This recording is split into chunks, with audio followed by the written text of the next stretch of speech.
Thank you, Hercules Brown. Thank you for your new subscription. For your new subscribe. Thank you, thank you, thank you for your support.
Hello, hello, hello, hello, YouTube world.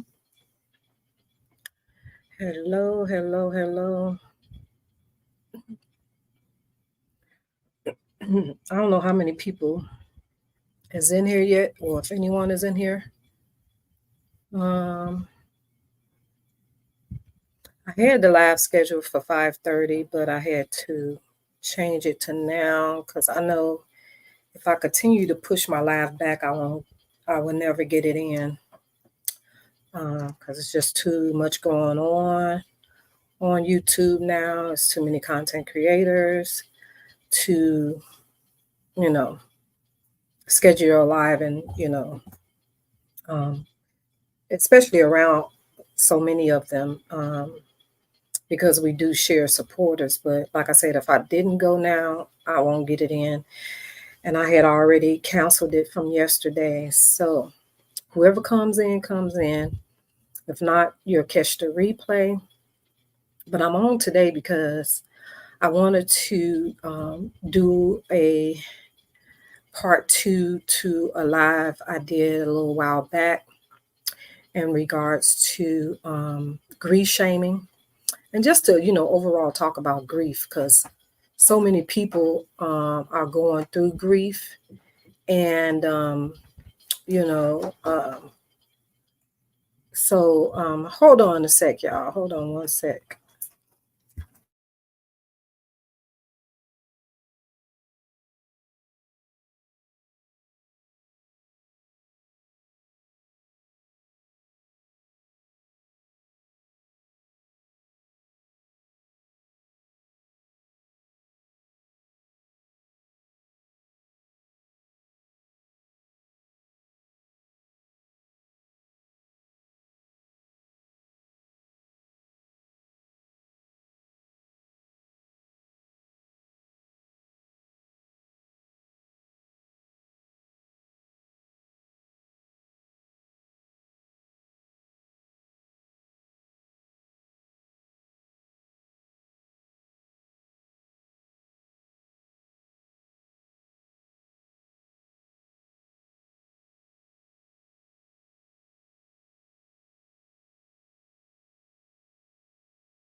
Okay, y'all, I apologize. My sister came and interrupted me, so I had to step away for a second. But hey, True Solaire says, how you do? How you do?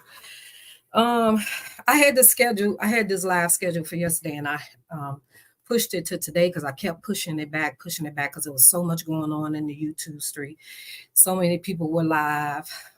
So, I'm the one, I try to fit mines in because we all share the same supporters, right?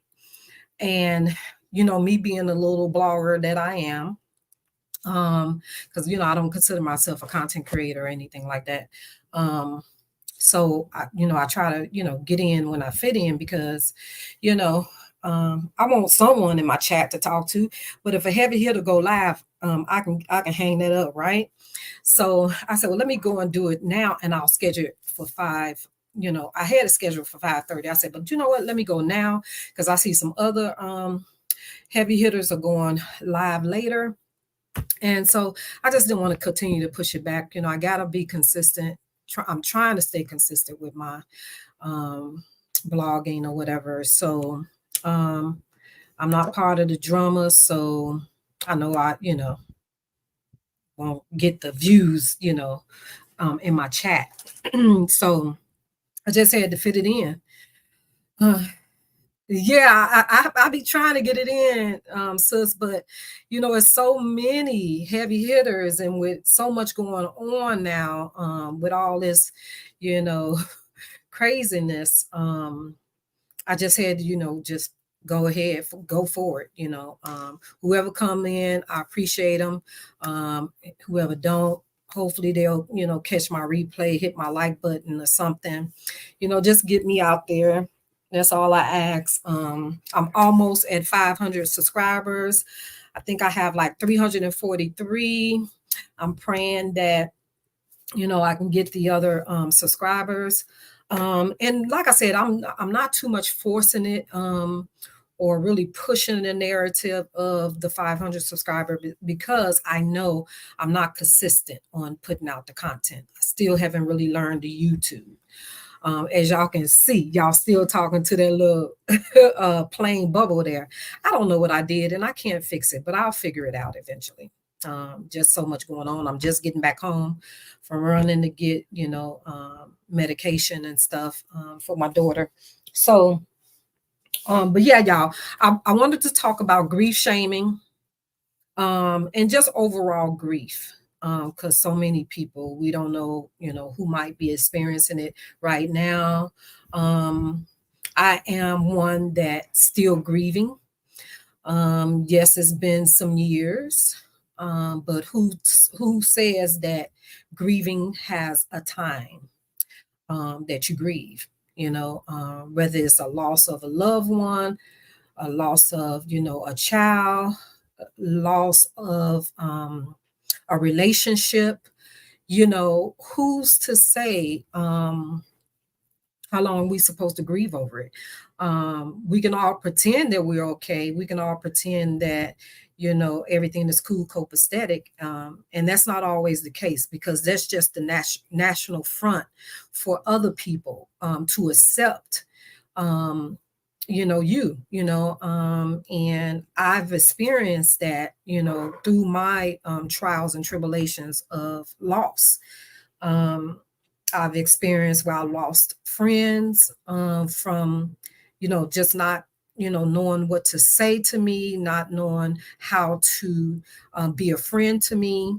And simply because, it's just not easy for everybody to console a person that has gone through a loss. So some people, they express, different. And I know in my situation, I've experienced a lot of grief shaming. And I don't like that. And I wouldn't want to put that on anyone else.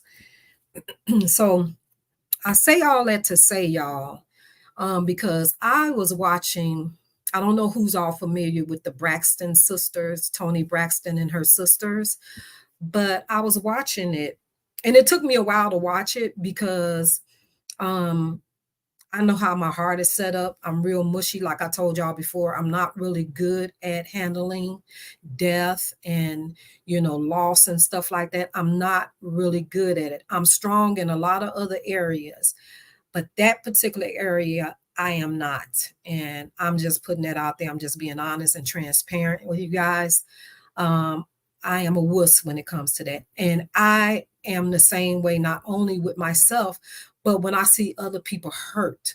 I don't like to see other people hurt. And, I'll cry at the drop of a dime when it comes to that type of stuff. So when I saw the trailer for the Braxtons, I had already said, I don't know if I'm gonna be able to watch that because we watch these programs on TV, we watch these celebrities for years, and we become attached to them because of whatever their character or just them as a person. Whatever light that they shine out, we become attached to. It's the same in this YouTube sector, with some of the content creators, that's in the YouTube world. We become connected to them for what, different various of reasons, it's this new YouTuber on YouTube now. Well, he's new to YouTube, but he's not new to the social media world, right? So he came from Facebook, I believe, and then he came over to YouTube. And when I tell you, I love to watch him, even though he's messy boots, but he keeps me in stitches. He's so hilarious with his commentary. He is so hilarious. And y'all might know who I'm talking about. I'm talking about the new YouTuber or the new guy to YouTube, 2K. He is very hilarious. Like, I mean, anybody that would get upset with him would be crazy because you can't take him serious. He is very, very comical and funny. And he said it today that he think that's his purpose on earth, is to be messy. That's his calling, is to just be messy, but he's funny, messy with it. Like, he is so funny. And, and I like that, to bring some type of laughter to the soul, and also get the message. He gives the message, he gives his commentary on it, but he does it in such a funny way, and that laugh is unbelievable. His laugh is unbelievable. It's so contagious. So I like to come on YouTube and see stuff like that. Who wants the drama all the time, especially when you are already going through something. You want somebody to uplift your spirits, to make you laugh and all that type of stuff, right? So, and that's what I get from him. Shout out to 2K here on YouTube. But let me get started into my commentary. Like I said, I finally watched the show. Now, I don't know if I can stream WeTV without getting struck or anything, getting, banned from doing it. So I'm just gonna I'm gonna play, stop, and play. Okay, y'all. So if y'all can roll with me. And after I play the clip from the Braxtons on the parts that I was like really, really bawling on, I'm going to play a clip from one of the sisters. And how I was, and it's two of the sisters out of four of them that I was able to relate to. I was more so able to relate to Tracy. And I was also able to relate to Toni Braxton. Not saying that Tamar and Tawanda feelings wasn't receptive, but I wasn't able to relate to them. I was more able to relate to Toni because her views were kind of, I can understand, and I felt that way as well, through my loss. And Tracy definitely was my was one that really, really touched me. And her and her husband, they have their own YouTube channel, right? And they're on Instagram and they're on YouTube. I don't know if they're on Facebook or not, but I follow her on YouTube. I've been following her for a long time. But her and her husband, they come on, they do cooking and stuff together, and they'll talk and stuff like that. And after the show, that particular episode, they did a live on YouTube and Instagram, and Trina was talking about grief shaming. She didn't word it grief shaming, but she was just talking about how people shame people and tell people how they should grieve and how they should act or present themselves after losing a loved one. And in that particular clip, her husband even chimed in. Hey Terry, thank you for coming in, baby. And her husband chimed in, and he was saying how when he lost his dad, and he was one of those people. He grief shamed his mother, because he felt that the mother wasn't grieving the way he felt she should grieve after losing her husband of so many years. But everybody's relationship with someone is different. Like I said before in one of my lives before, when I did the grief shaming, even with my sisters, my siblings, we had the same mom, but we all grieved my mother's death different. We all grieved it different.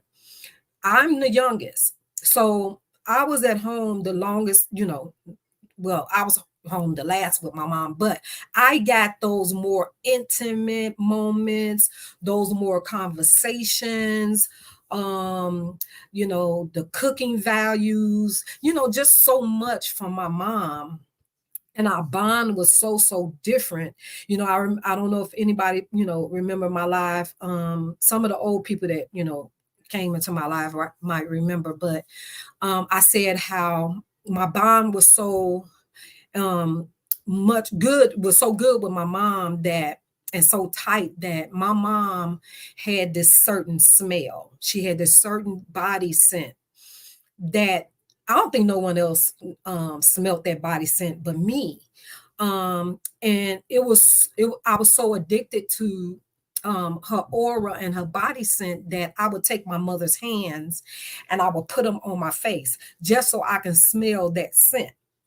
And I can't explain to you what kind of scent it was, but it was just a scent that um it's hard to explain, but it was something different and special to me. And so I remember asking a couple of my siblings about it, and they didn't know what I was talking about. They was looking at me like, girl, what are you talking about? But maybe it was just our bond that I had with her, that I was able to have my own special bonding situation, and that special scent of my mother. Like I can still smell that scent today, and my mom been gone since 2016.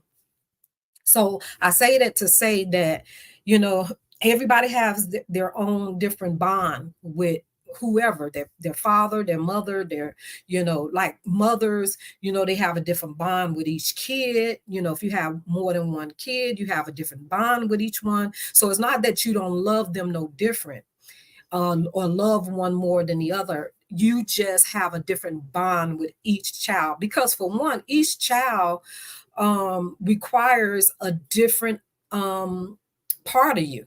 They require a different part of you. You can be in the same household, same structure, same everything, but each child requires a different part of you. So, and that's what makes that differential part that more, expected.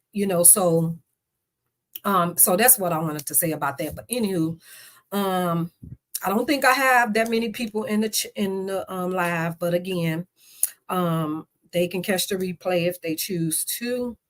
I'm gonna get started on my commentary, and I'm gonna, like I said, I'm gonna play part of the show. And I know people probably already saw it, but I just wanted to present it to those that, some people might not have cable, so they don't know, they were not able to see it. So hold on, y'all.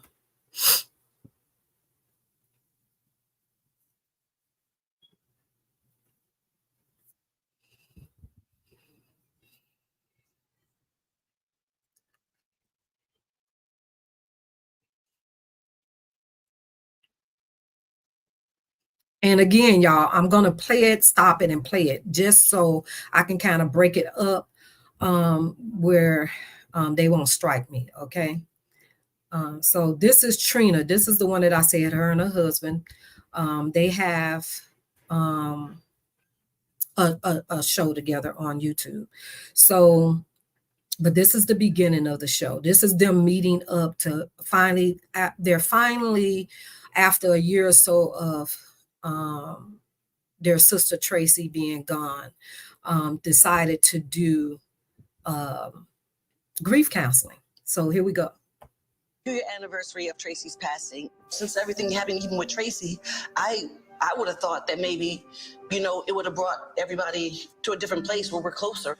But that's not what happened here. I should have had my sister Celine on to be those people for me to talk to. Since you're the person that called, tell me, what do you feel like you need help with?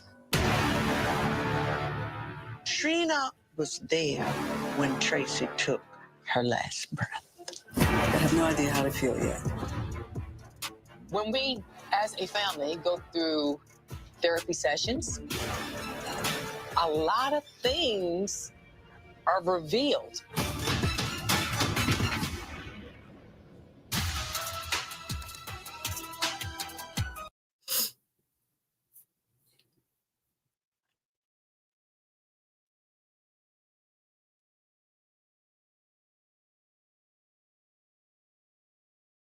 Okay, y'all, who all can relate to when because you know I see it a lot of times when a matriarch passes on and the family either they become tighter because they feel, you know, hey, we need one another, or they disperse. They, you know, everything goes separate because everybody goes in their own corner, their own, you know, world or whatever, because the matriarch is no longer there, you know. I can speak for my family. I know that's what happened with our family. Once my mom passed on, everybody was, you know, in their own world, separated, you know.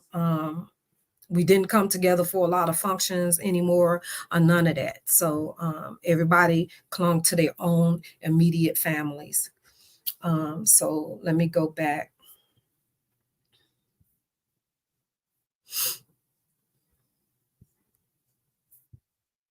Okay, let me skip it to skip it a little bit. I think it can ever prepare a person to lose their child. Amen. It's a difference. I carried Tracy, and she can never be replaced. I almost lost Tracy 3 times when I was carrying her. Another time when Tracy had this high fever, but this time I couldn't say. And it may hurt what I'm saying, but she was so ill, I did pray that God would take her. I didn't want to see my child suffering like that. It was hard. But she's always present with me all the time. And believe it or not, Tracy comes, she visits me, and I see her. Because I know one day, I mean, I got to get up out of here too. I don't care how fine I am or what I look like. That don't matter. And so I'll see her again. Amen. It's okay. Whew, that was a tough one, right, y'all? To hear the mom. She's strong. She's strong, but I'm sure, you know, even through her strong moments, she be having some moments probably like, oof. Because I'm gonna give you a story about my mom when my sister passed. Because my mom lost 3 girls and 3 boys, right? And she, my 2 brothers, they were younger, you know, when they passed away. And my sister, she was 22. The one sister, she was 22 when she passed away. And that sister, you know, had asthma really, really bad. Like asthma runs in my family really, really bad.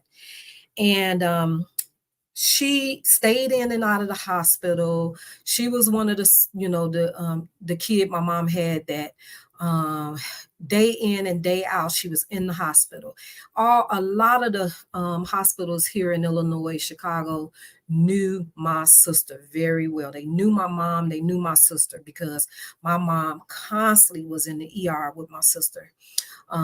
She had asthma so bad, and you got to think back then in those days, because my sister passed in 2000. No, she passed in 88.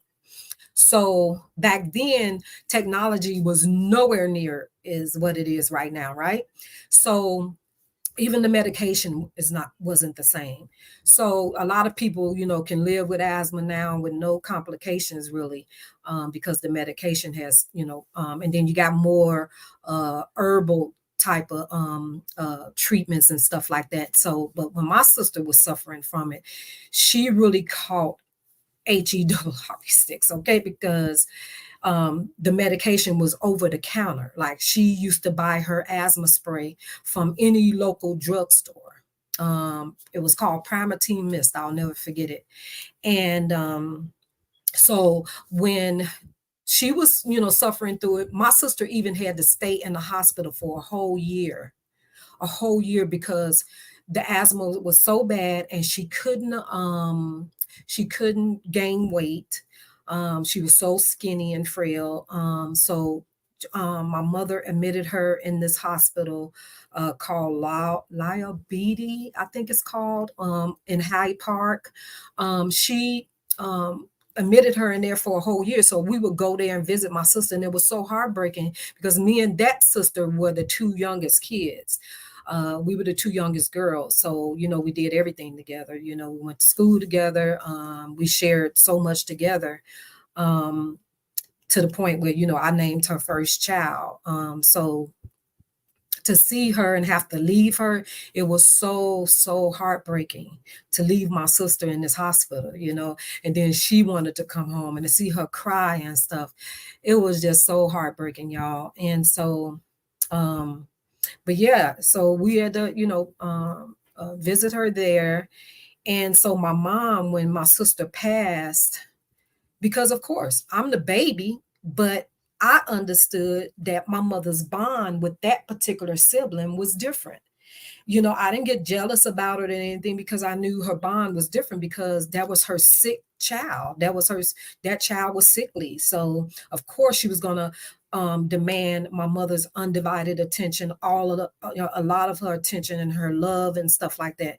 So it didn't bother me. Matter of fact, I used to help my mom with her. You know what I'm saying? Like, she was very functional, but my mom couldn't cook fish in the house because my sister would, have to go to the hospital because she was allergic to even the smell of fish. My mom couldn't, it was something else she couldn't cook. It was a lot of things my sister couldn't eat. Of course, she couldn't be around people smoking cigarettes and different stuff like that. So a lot of that stuff wasn't done in our household coming up because of my sister. So yeah, so when my sister passed, my mom was so, I tell y'all, even at the hospital, when people would come into the hospital when my sister passed, they was scared, like they was like, your mama's scaring me. Because she, they was looking for her to be all over the floor, wobbling all this type of stuff. But my mom was like, hey, come on in. Oh, hey, how are you? Oh, okay, yeah. Just being normal, and people looking at her like, didn't you just lose your baby? Like, and my mom, like, y'all, was like that all the way up to my sister's funeral. My mother didn't shed a tear. She might have cried a little bit, but she didn't like, like bawling eyes all, she didn't do none of that. Even at the day of the funeral, my mama sat there like, sitting there like, I think she was just still in such denial. Yeah, we couldn't cook fish in our household. True, we couldn't at all. So yeah, but my mom would have to go buy her some and eat it like that, or she would go to somebody else's house that was cooking, but we couldn't cook it in the house. And so, so my mom was sitting there, and now she broke down when they closed the casket, of course, because that's final. But even still after that, people coming over to the house, and all of a sudden my mama like, hey, just really, normal. Like, and people was like, dang, why Mama Betty not, why she acting like that? Why she not grieving her child? And even us, we was like, what's wrong with Mama? Is she okay? And so and like I said, you can't determine people's reactions to death, and how they grieve, So my mom was like that for a while, right? But we found out that the reason she was like that is because, and I'm sure somebody can contest to this. That's why I say when a person passes on and everybody is around, you got people coming over hours and hours, and day in and day out, you got all this support and all this stuff. And then once the dust settles and everybody is gone back to their lives and back to their, schedule routine, you're left alone to rationalize the reality that this is final, So with that being said, that's why you need support all the way through your journey. And so one day, I always been that one that, took my mom places. Even she knew how to drive and stuff, but at this time, right before my sister passed, my mom was crippled in a car accident. So she was in a wheelchair. Like, the accident happened Mother's Day of 88, May. So that was May 2008. So it was really, really fresh. And my sister passed away July of 88. So my mom was fresh within her, her trauma. And so my mom really couldn't walk. She couldn't get up. She couldn't stand. They told her she would never walk again, which she never did, but she was able to learn how to walk with a walker. But she was pretty, much wheelchair bound. And so, I would take my mom to her doctor's appointments and different stuff like that. And this one particular doctor's appointment, my mom was she was in the room waiting on the doctor to come back in, right? And I walked out to go do something. And as I was coming back in, I just heard this, why did you take my baby? I mean, she screamed so loud that scream was so piercing. And I just ran like, mama, what's wrong? And she was like, why did he take my baby? Why did he do this? And, and she was like, just crying uncontrollable. So when the doctor came in and he just said, just hold her, baby, just hold her. And so my mom cried for a minute. And then from that point on, y'all, we couldn't talk about my sister. We couldn't bring my sister name up. We could not discuss my sister because my mom would curse us flat out. Stop talking about her. Stop talking about her. And my sister had 3 babies, and the oldest one had just turned 2, June 26th, and my sister passed away July 26th. So the baby, even he was 2 years old, he went through his own trauma to where he was talking, using the bathroom, he was potty trained and all this stuff. And all of a sudden, he stopped talking. He stopped using the bathroom. We had to put him back in diapers. And he went through his own. Now he's 2 years old, y'all, and her twins were 4 months old. So they didn't have that attachment, right? But that 2-year-old, he went through a thing, y'all hear me, to the point where he didn't want nobody but my mama. And my mom did not want that baby to touch her. You hear me? My nephew could not touch my mama. And he just wanted her so bad. Like, he would go up to her and pull at her skirt, or he would just, he was just like, I don't know the word for it. Like, he was just crying for her attention. He just wanted my mom, right? And I guess because that was his connection to his mom. Because this baby, my sister had just patted him to sleep before she passed away. She had just bathed him, braided his hair because he had little French braids, and she patted him to sleep. And when that baby woke up, he didn't see his mom no more. So can you imagine the trauma that he had to go through? So he went through it. And so, but my mom did not want my nephew to touch her. When I tell you, my mom went downhill after that. That initial cry, when she finally let it out, it was over, Grover. It was over. And that went on for a few years that we wasn't able to even discuss my sister in the presence of my mama. So now remind you, my mom had done lost 2 kids prior to that daughter. But because they were younger and, they, were pretty much healthy, but, whatever situation happened that took them away, one of them was cradle death, and then the other one he died of pneumonia. But this sister, like I said, she put in a lot of time. She put in a lot of love and, backs and forth to the hospital, 20, just in and out, just running, constantly running all over the state of Illinois, to different hospitals. They knew my sister all over the place, right? So, it was just different, I guess, And so, hey, y'all, welcome, peace, be still. Thank you for coming in. Thank you, Lisa Smith, for stopping by. And so, yeah, y'all, I'm talking about grief, guys. And yeah, so after that, my mom, it was over. So I just think that I don't know exactly when this show was being filmed, but I know it was a year after Tracy had passed away. So I think it was filmed like in March or something of this year, I want to say, or last year or something like that, the end of the last year. And so who knows how they're all doing now. I think some of them are still really, really going through it, but a lot of them held their grief in for a long time, right? And like I say, each one of them experienced something different, and they all had their own different bond with their sister Tracy. So I know you do, Lisa Smith. I know your story. Yes, I do. Yes, I do. So you will really be able to relate to what I'm saying. Now, you might have to catch the beginning of the live, though, to see what I was really talking about. But I know you definitely understand. And I'm glad that you're here. So at least I got somebody that will understand what I'm talking about.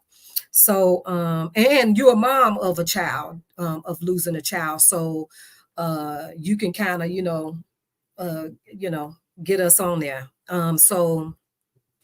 So people, was, questioning why they wasn't grieving a certain way, y'all. So let's try to hear each one of theirs. So Lisa, I'm gonna be playing the clip from the movie, from the show, and I'm gonna stop it. I'm gonna play it, and then I'm gonna stop it because I don't know what I'm allowed to do. On YouTube, I don't know if I'm allowed to just let it play through or not. So I'm just going to break it up. So that way I won't get in trouble, I guess. I don't know. I'm still learning YouTube, so I don't know. But here we go, y'all. Last time we were filming, we were in LA. We were there celebrating Tony's birthday. This is a trick candle. Yes, it is. And Tracy said, it burns, like it hurts when I swallow, like it really burns. And me and Trina were like, Tracy, you need to go to the doctors as soon as you get home. And she was like, I'm gonna go, but it don't feel right. It just don't feel right. When she got home, she went to the doctor, and that's when they told her she had cancer. And they said it was esophageal cancer, and it was stage 3 at the time. Tracy said, but I'm going to beat this. I'm going to be an example for other women to get through this. I said, I know you will, Trey. My sister Tracy always tends to make the best out of everything and act as if nothing's wrong, but I could see past the mess. We love each other extremely hard. And when time gets rough, we go running. Look at this, Trey.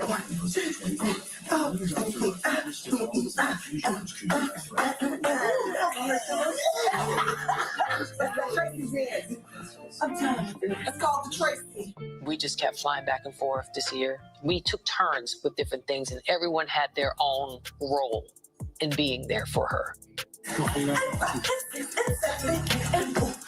We laughed a lot with her. We cried a lot with her. There were times that we had pajama jammy jams.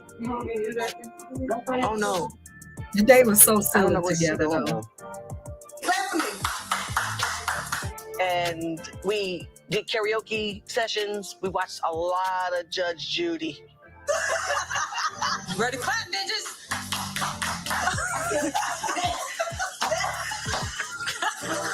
We had conversations about her turkey wings. I'm the only person she gave the Yes, they did, Lisa. And we talked about her motorcycles and what that meant to her. I never knew this, that her favorite movie was, what's the Disney movie? The only Black Disney movie. Princess in the Frog. Princess and the Frog. Yes. What's her name? Tiana? Tiana. She love that bitch. I look like I would run it every day. I don't. Hello. When we stayed together at her house in the bed and we talking, she said, "Mommy, I love you. You were the best mother." And we just embraced all night. Oh, y'all, that part right there, I was in here ugly tears. I was in there ugly tears, snot, everything. Like, I know these people. I cried. Oh, that when I tell you that hit my heart when her mama said that. Whew, I don't know. I just know with my daughter, if the shoe was on the other foot and my daughter was the one that had to tell me that, I don't know, y'all, because like I said, I'm a wuss when it comes to this type of stuff. I'm a big wuss, right? But can you imagine? I'm sure it gave her mama some comfort to know that she did right by her as a mom, because we all, love to hear those type of things. We want to hear, that we did good, that we did something right, and yeah, that right there, I was like, "Ooh, child," I was in here crying, ugly tears. Yes, Lisa, ugly tears.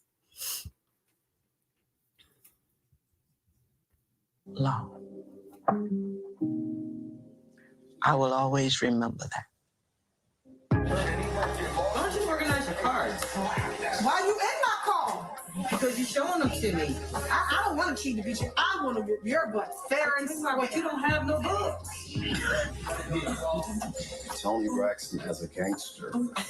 I remember so many days that the doctor's office would call us and say, she has 48 hours.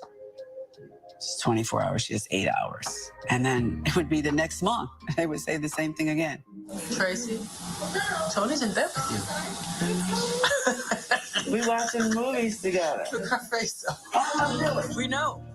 That's up and down. Tracy was a fighter. She was a fighter to the very, very end. For the good days, for the bad days, for the very bad days. That was one of the hardest things I've ever done in my life.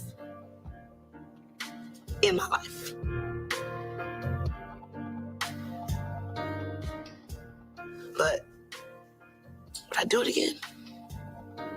Absolutely. Where are you in your process?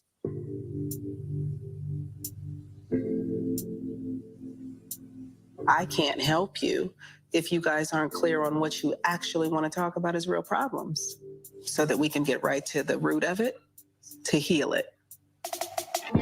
What do you mean by getting to the root of it? Grief is connected to everything else, right? And unfortunately, when you're in processes like this, where there are things that you don't want to talk about, things that can't be said, you're not free in what you say. And it is not actually really therapeutic. Well, I'm not free at all.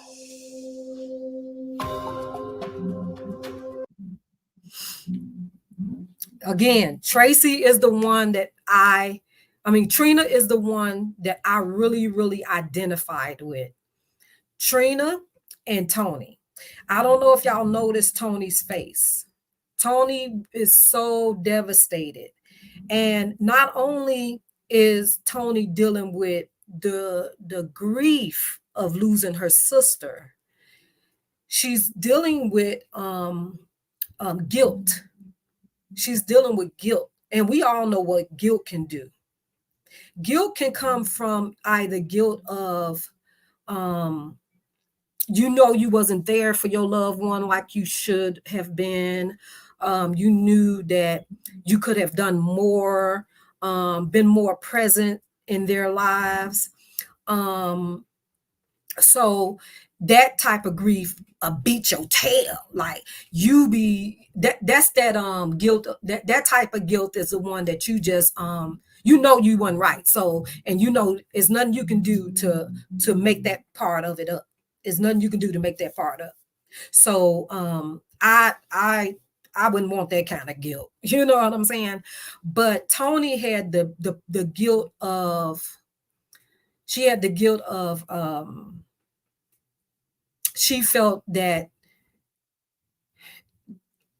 life wasn't fair in that situation when it came to her and Tracy, because she felt that Tracy wasn't the one that was sick. Tony was the one that was sick, and she's been sick for a long time, because we all know that she has lupus. She has the immune disease, autoimmune disease that can attack all your organs and all that stuff. Like in this, the episode before this, when Tony talked about how she was near death. She didn't tell the family how severe the situation was, that even still to this day, one situation can take her out of here. One good nasty infection. If she has a heart attack, she's out of here. And she didn't want to tell her family that, because now she's just finding this stuff out after the passing of Tracy. So she didn't want to, put this burden on her siblings to have to worry about and put this on her mom. So she held that in. So can you imagine holding something like that, and that important, where you need the support of your loved ones, but too afraid to, put it out there because you don't want to add to them, because Tony was the carrier of the family. Like she was the one that, she was the strength of the family. She was the one that had to carry everything, be the strong one, be the supporter, because that's the role that her parents put up. Well, I'm not going to say the father, but I think the mother put that situation more on her than the father, because, they was, more with the mom than the dad. Tracy was more closer with the father, and then the rest of them was more closer to the mom. So, and Tony is going to speak about that in this episode. Okay, so let's go back. Lisa, I thank you for being here with me. I think you're probably the only one still here, because I know, like I said, some of the other heavy hitters are live. So I know that, they got the numbers and they building. So I thank you for, being here to chime in with me and giving me your thoughts on it. I appreciate it. I really do. So let's go. From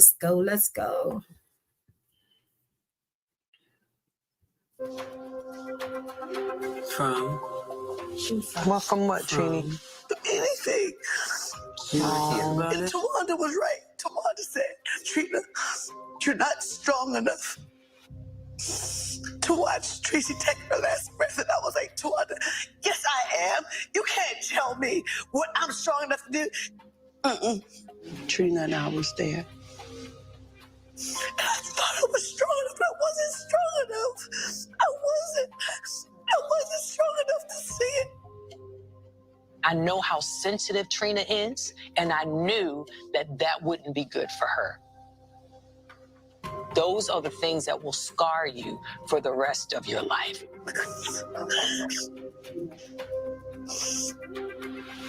Ooh, child. Almost like feel all of Tracy's energy just go as you see. Literally, it almost went inch by inch by inch by inch. And I see it almost. I'm sorry.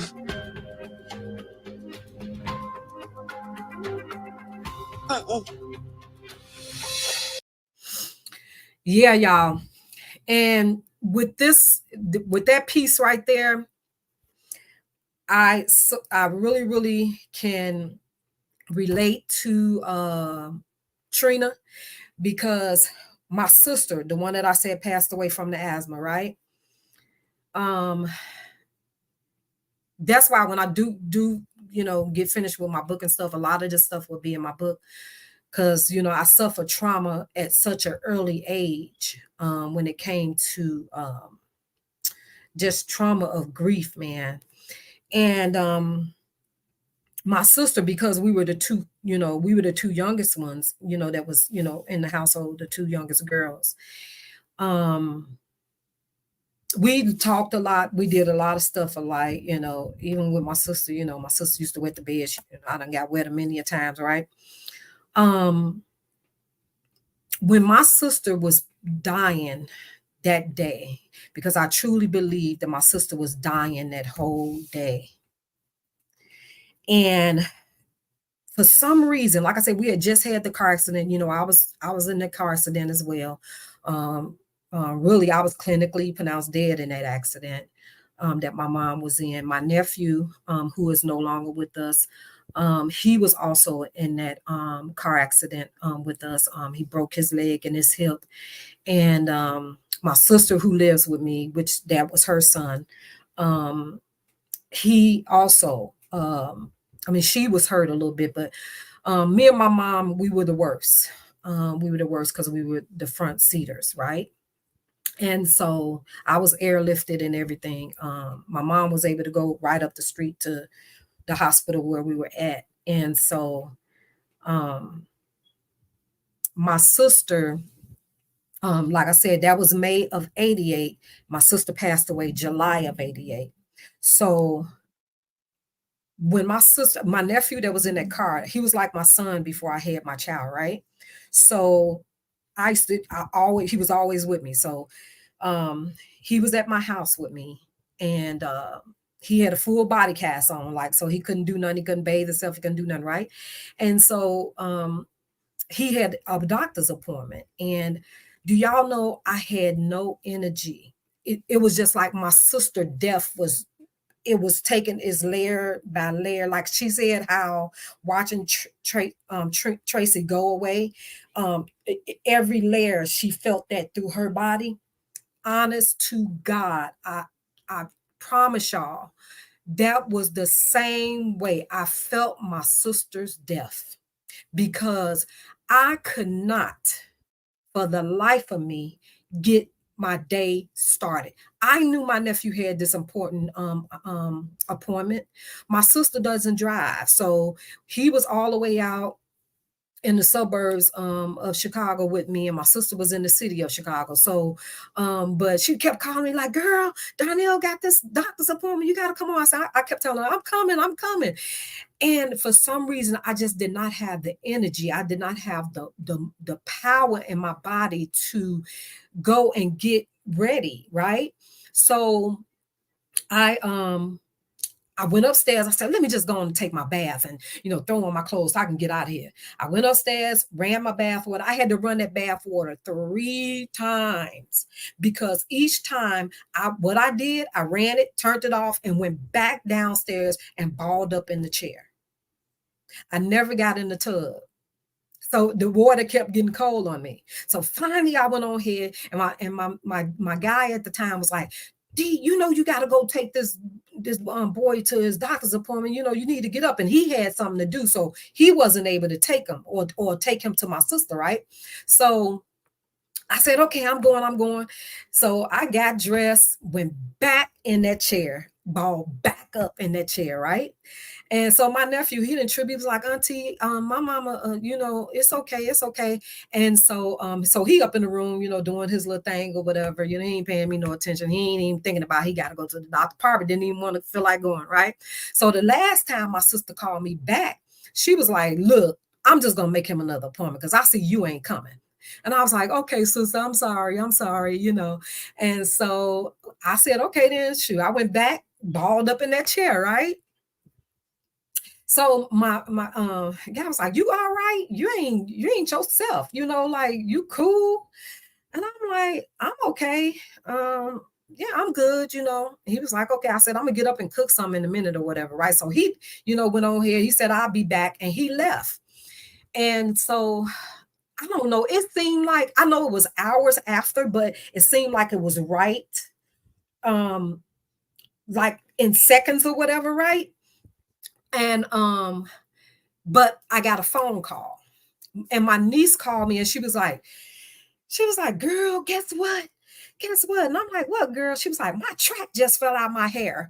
And I'm like, you gotta call Jeanette. This was our beautician. She was like, you gotta call Jeanette. So she could put my track back in. So we on the phone cracking up laughing, like I'm busting up laughing at my niece, right? And so like I said, it seemed like some hours had went by or whatever. And so I said, I'm continuing to watch TV or whatever. The phone rings again. Phone rings. I pick up the phone. And till this day, I still don't know who called me. I still don't know who called me. Was it my niece? Was it my sister? Was it who it was? I can't tell you what family member it was that called me back.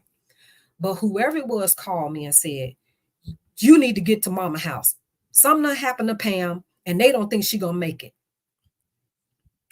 And I'm like, huh? What?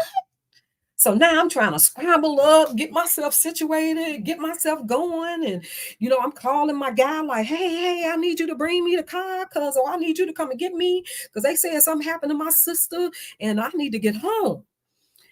So I don't know how long again, because, when I blank out, it's just a blank, right? So I don't know how long it was when I got the next call, but whoever it was said she gone. Baby, oh, child, I lost it. I screamed so bad. And my nephew, I was screaming so bad that he crawled down the stairs because like it was 3 levels. It was 3 levels. So he crawled down 2 flights of stairs, well, 3 flights actually, because he went down the first layer, the second, then he came down because I was down in the den that's off the garage, right? So he came down, he was like, TT, what's wrong? And I told him, I said, they said Pam gone. And he started crying. I had done, when they came to get me, because when my guy got there to pick me up, they had to pry me off of my nephew. I had my nephew pinned to the floor. And they had to pry me off of my nephew. That's how bad I was, right? So then we get to the hospital. They had to roll me in a wheelchair because I had passed out. I blocked out. As soon as I saw the hospital, I blacked out. And so when I tell y'all I'm not good at this type of stuff, I am not lying to y'all. I will not lie to y'all. I blacked out. And so they had to, call the doctor for me, get me all together, get me situated. And so of course, when my sister they fought for my sister all the way till they got to the hospital, right? And so so they got her, prepared for the family to see her and stuff, right? And so I remember them rolling me in the wheelchair. And I don't know, it just seemed like my sister had like a sun on her, like everything was so bright, it was just bright, like a bright light or whatever over her. Her skin was so pretty and clear. And but I remember her purple fingers. Right? And so So yeah, I done lost my train of thought now, was what I was really trying to say. But that's how I felt my sister's death. And that is why I could not get going, y'all. I literally felt my sister leaving us. That's how close our bond was. I felt her death. And so, and that's why I say, we all have a different connection with our loved ones, our siblings, our parents, and all that stuff, our kids, just overall. So everyone is going to act, different and take the situation different. So yeah, Lisa Smith, I don't think Truth Slayer is in here anymore. Like I said, I think I know Amber is one of the people that's live. And somebody else, I think. Hey, Brittany Tanner, thanks for stopping in. So I'm just gonna play it, and whoever is not here can catch the replay, hopefully. But let me go on with my commentary. We understand you may have an active warrant. Is that Kevin's mic? That sounds like the police. What's going on? Y'all got so many secrets. It's so irritating. Wait a minute, what? Every time you call, I answered. So I'm a liar. No, you said that. You act like you guys are enemies. Don't you know how short life is? Can't you see? Yes, baby. This October, It can tear a family up, y'all. TV. It can really put you in a different, space. Get back to tap. 75 or 10 minutes. Marshall's I buyers don't know hustle what for is- the latest trends. Yeah, a lot of commercials, y'all. Rising Black designers with 5 fashion see. insiders. Because we can do better than 7.3. Together, we can change the face of fashion. Follow their journey on Instagram at We Are Golden. Gets fat, that is what Trina needs right now. I need to eat all the grease and all the fried food. Yours, Let me I go eat back, mine y'all. too. And I see it almost empty. I'm sorry. And I can't lose this weight because I just gotta eat all my emotions. I eat yours, I eat yours, I eat yours, I eat yours, I eat mine too. And if somebody said Trina drinks too much, well, I'm sorry. That's what Trina needs right now. If Trina gets fat, that is what Trina needs right now. I need to eat all the grease and all the fried foods and all the okra and all the seafood that's in the world right now, because that is what helps me right now. Yeah. What does it do for you? It satisfies something in my body. And if I have a martini or 12, it allows me To escape. to separate myself Yeah. from the reality of going to bed. Because I'm up. Tawanda will tell you I'm up. Mommy will tell you I'm up to 6 and 7 o'clock in the morning. I don't sleep. I don't go to bed.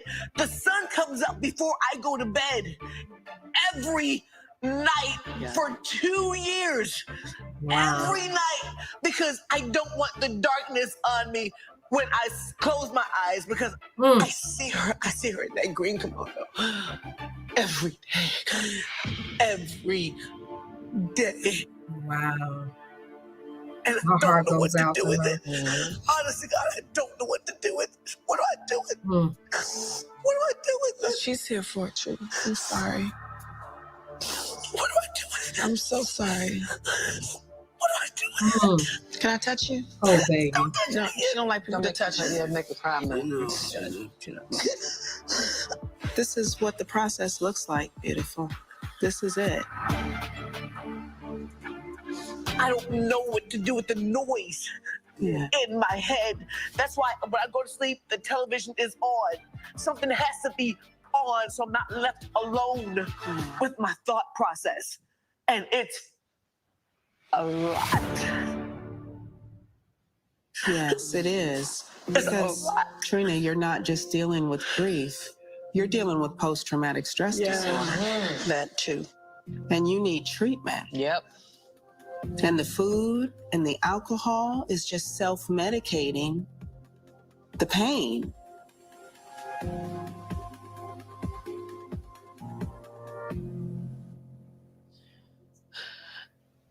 I went to Tamar's concert, and she did a dedication to Tracy.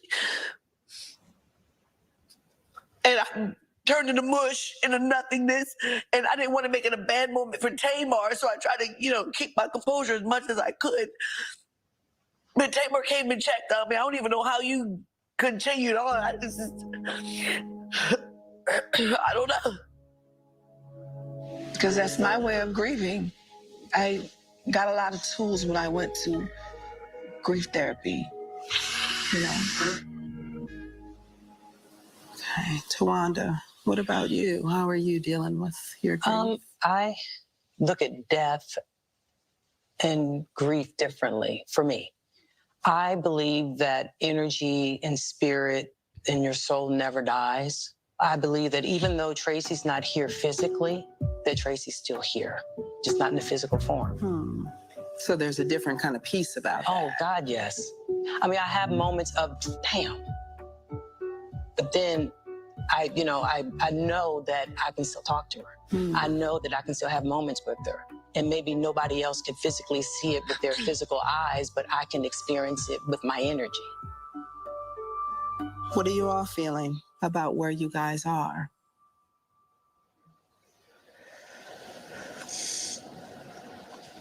It's bothersome for me that we're in a place, as far as sisters are concerned, to where it's like, before Tracy passed, it was like we have our whole familial unit. But it seems like everybody just went to their own ecosystem of the world. Everybody went into their own corner. We're not connected like we were. We used to be able to talk on the phone for hours. Yes, Tamar calls Tawanda, Tawanda calls Tony, Tony calls me, and we just sit on the phone and we laugh. That same feeling, that same closeness, we don't even have that anymore. I miss my friend. Yeah. I miss what she brought to all of us. Yes. Some things she said was just like off the wall and nobody understood it but her. Well, pluck my chicken 1,000 times. My nerves is shot to shingle. I'm sorry, I stepped on a roach, but down. I have nothing else to say. I beat you till your butt turn red. Did she say which one she was at? Did she give you a name? Oh, the bitch, Yes, honey. Oh, you got bits.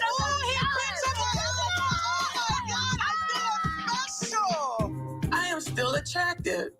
All right, I still got a beautiful hiney, the gluteus maximus. I am devastated.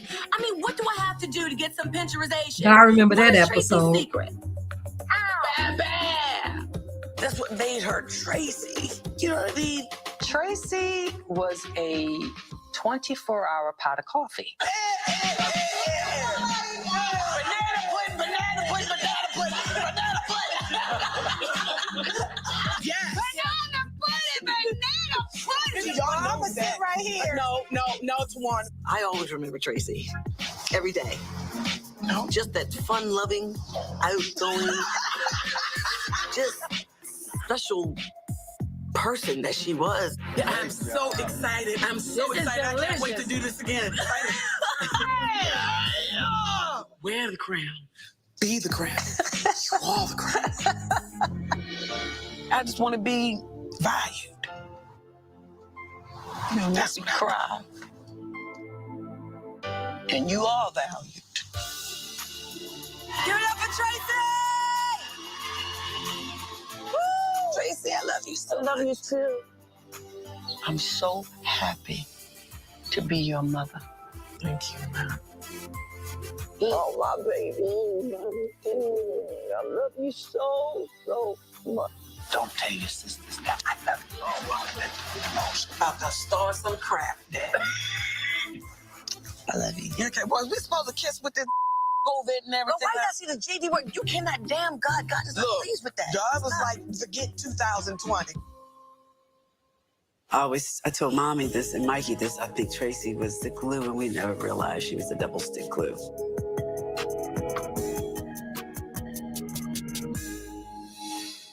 I just call y'all back. Okay. Are you okay? You good? No. Baby, what happened? Are you serious? Even outside of all this, nobody has called me to tell me nothing. This is not the forum. This is not the forum. I just lost a child. I can't take it. It's too much.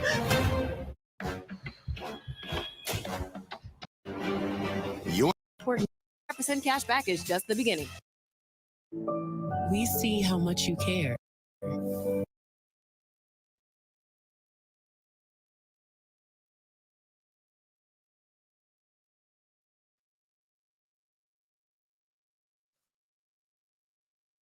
Yeah. Yeah, y'all. So like I said, that part with Trina, I can so relate to her.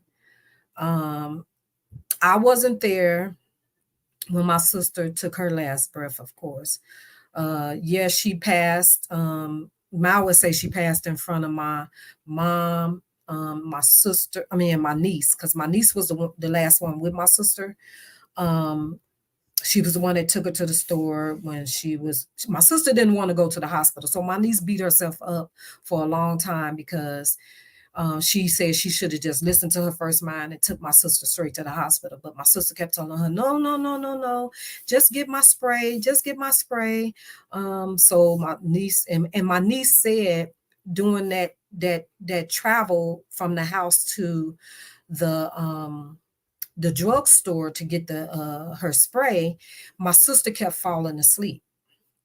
And she, to the point where my sister, unfastened her pants, and she was like, took a deep breath, and she was falling asleep. But they said that's because her brain was dying.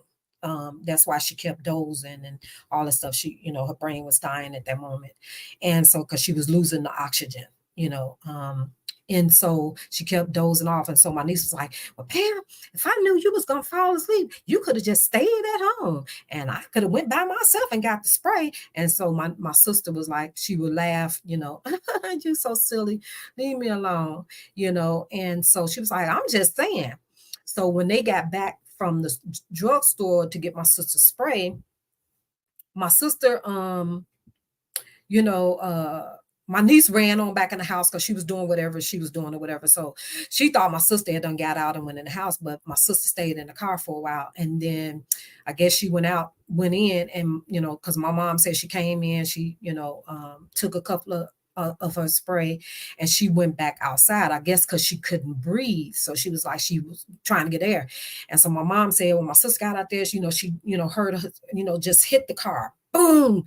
Somebody help me. I can't breathe. And then the next thing you know, my mom said she hit the car and fell on the ground. So my mom said, let me get up and see what's going on with this girl. And so she, tried her best. Scoop. At this time, my mama wasn't even able to walk with a walker. At this time, she hadn't even learned how to walk with the walker because she's fresh out of the hospital from the car wreck. And so she kind of like, I don't know how she made it to the door, but she made it to the door enough to try to see where my sister was. So she see my sister laying on the ground, and my mom, it hurt her so bad because she couldn't go help her child. She said she wanted to go, lift her head up and do something, So the only thing she can do is scream to tell somebody to call the paramedics. And so, because she couldn't even help her own child. So can you imagine that devastation with my mom? And so, of course, yeah, she took that very hard. So of course, the paramedics finally got there, but they was, working on my sister a long time in that paramedic truck before they even pulled off. Right. So they was fighting for it. But we knew a couple of the paramedics and the firemen and stuff like that, because we lived right next door to the fire department and stuff. And so they knew my mom, they knew my sister. And so they didn't want to tell my mom that my sister was already gone. So what they did was they told her to just come on to the hospital, follow us to the hospital.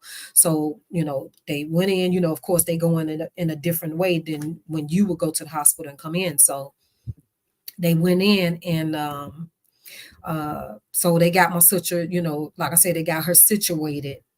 And they kept telling my mom, you know, we're going to bring you back in a minute. We're going to bring you back in a minute. And so they got my sister prepared for the family to come in. So, you know, like they cleaned her up and, you know, took all the, you know, life, you know, the stuff they were trying to save her life with and stuff. They took all that stuff off of her. And, you know, they covered her up with, you know, with the sheet. Just her face and her hands was out of the sheet. And so, you know, so that's how when we saw her, that's how she was or whatever. And she just looked like she was asleep. And so yeah, so that, you know, I don't even want to continue to talk about that because it's been years, but it's still, I can still, you know, cry about it. So yeah. Because man, it just seemed like, you know, even though years go by and stuff, it still seems like it's yesterday. So let's go back, y'all.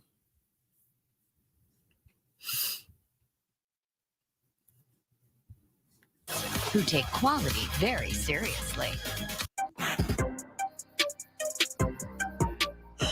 But Tony, I'm wondering, what is it like to see your sister falling apart in her grief? Can I get a fresh tissue, Bobby, please? I'm getting it now. Tell me, where are you in your own process?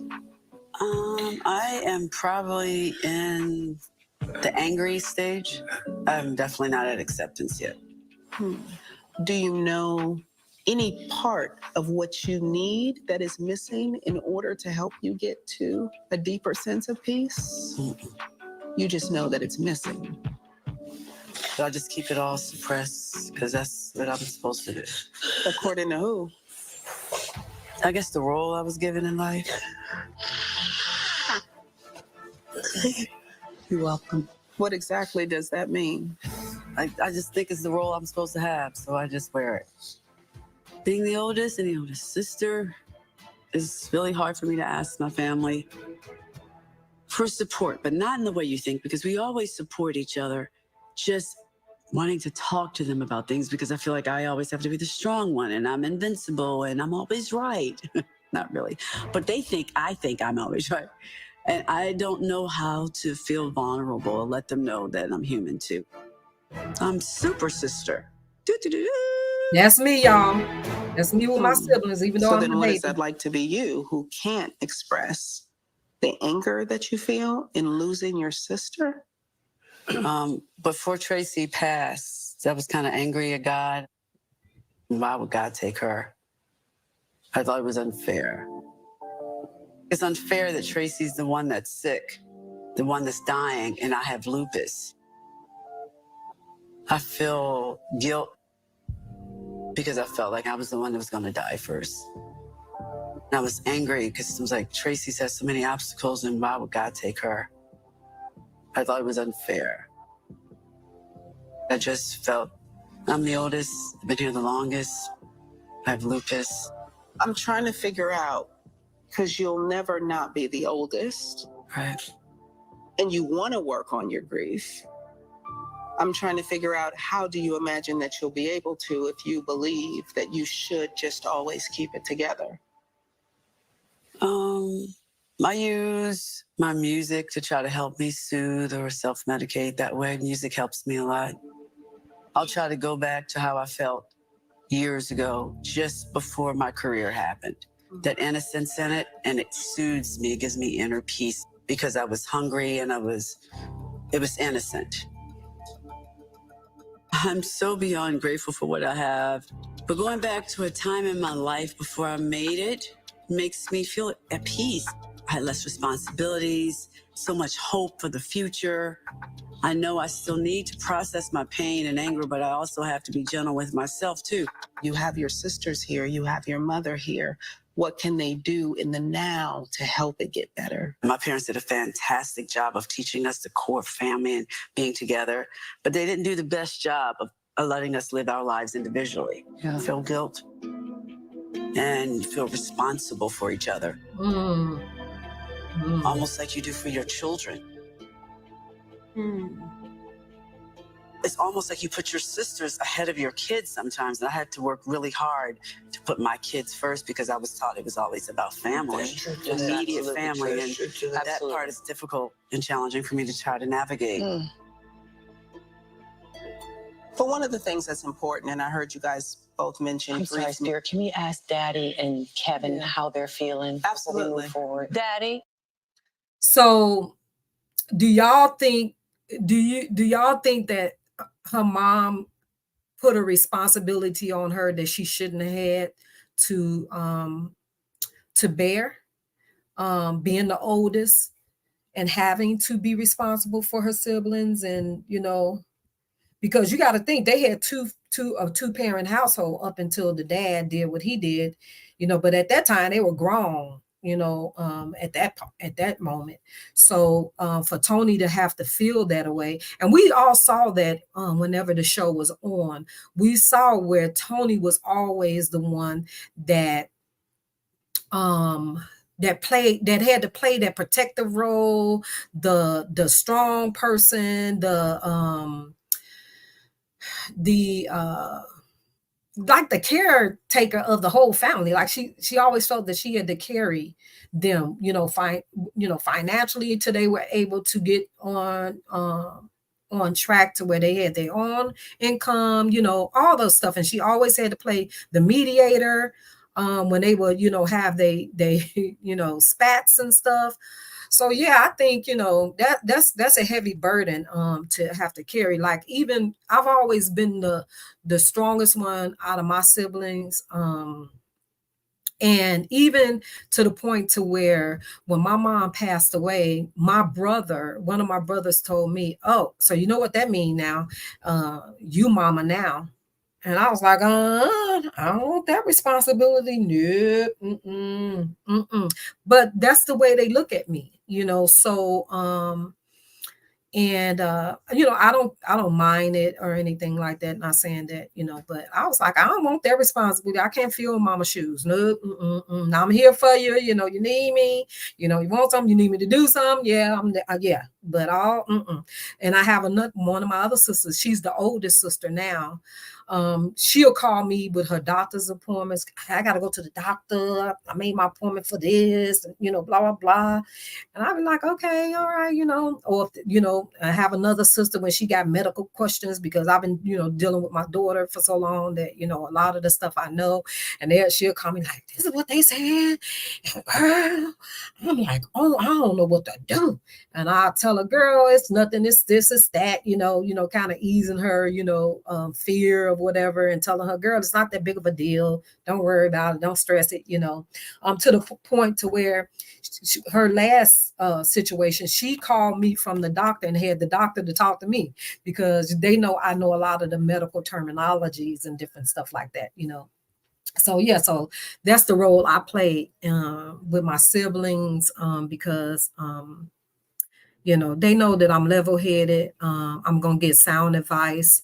I'm a little more experienced in different areas than them and stuff, even though they're the oldest. So yeah, so that's my role. Hey, I'm Chosen, sis. How you do? Thank you for stopping by. Thank you. Yeah, so, and again, I appreciate those that's in here. Thank you, Lisa Smith, for sticking with me. I appreciate you, wanting to, be here with me through this, because I know, like I say, a lot of people, they gravitate more to where the drama is. And so I appreciate you sticking here with me. Let me see. And I'm gonna go check out the replays and stuff of the people that's live now and stuff once I end my live. Let's go back. Let's finish hearing. Now they're asking the dad and the son. Now I'm gonna cut off. Well, they played it on TV, right? So ain't no sense of me cutting it off, right? And let it roll, right? So because everybody else saw it, so I'm gonna play, because I was gonna cut off when the son got ready to talk, but that was heartbreaking. Okay, but here we go, y'all. The question is, how are you feeling about therapy? I'm just here to try to learn and understand what my family is going through also, so I can be a part of their healing process. And what about Kevin Jr.? Kevin, what are you feeling tonight? Every day I'm hurt. No one in my family right now knows how it feels to lose a mother.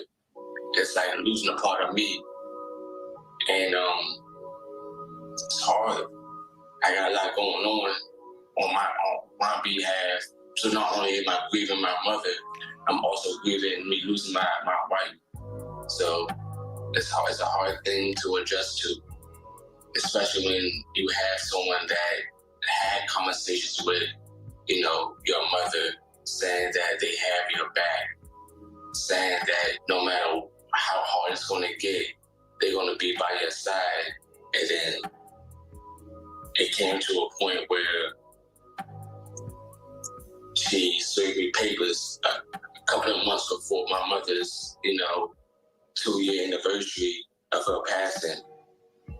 So that was hurtful too. It was blindsided, and hold on one second. I would be curious about whether or not Kevin is working with anybody in individual therapy as well. But the power of family can be equally powerful because you all are bouncing off of each other constantly. And sometimes that's positively. Okay, well, we understand you may. Is that Kevin's This was mic? pretty sad. This was pretty sad. If you can hang tight. That sounds like the police. If you have a warrant, we're going to have to book you in county jail. That's the police. Don't, y'all. Trust me. Let him handle this. Just hang out. We'll figure Why it you out. got the police? What's going on? You're gonna have to tell him. We're assuming that is the police. Tell him what? I said he's gonna have to tell you. I don't want this on his. Are we assuming that this is the police, or you know? Hey guys, I have to call y'all back. Okay. Are you okay? No. You good? No. Okay. We'll call you. Go check on him, Tawana. Wow. I'll be We right gotta back. call him now. Sorry. Yes. Check on him. What is happening? We don't know. We don't know, baby. Looks like we lost Daddy on the call, too. Hey, baby, what happened? Take a deep breath, nephew. Take a deep breath. Was that really the police? That's what it sounded like to me. Sound like was the it? popo. Are you serious? It did. What's going on? Y'all got so many secrets. I don't have so any irritating. secrets. Wait a minute, what? Sure, like Trina's going tapping, and it's like I never. I'm tapping because Like even outside of all I this, don't care. nobody has called me to tell me nothing. But this is not the forum. This is not the forum. It's a lie. This is not the forum. This is little Kevin's business, and it's not the forum. You can get upset if you want to. Okay, but what about the outside forum? Anybody call me? I don't know what's going on either. Did he call you and tell you? That's not my business to tell you. That's What just happened? Like, seriously, what just happened?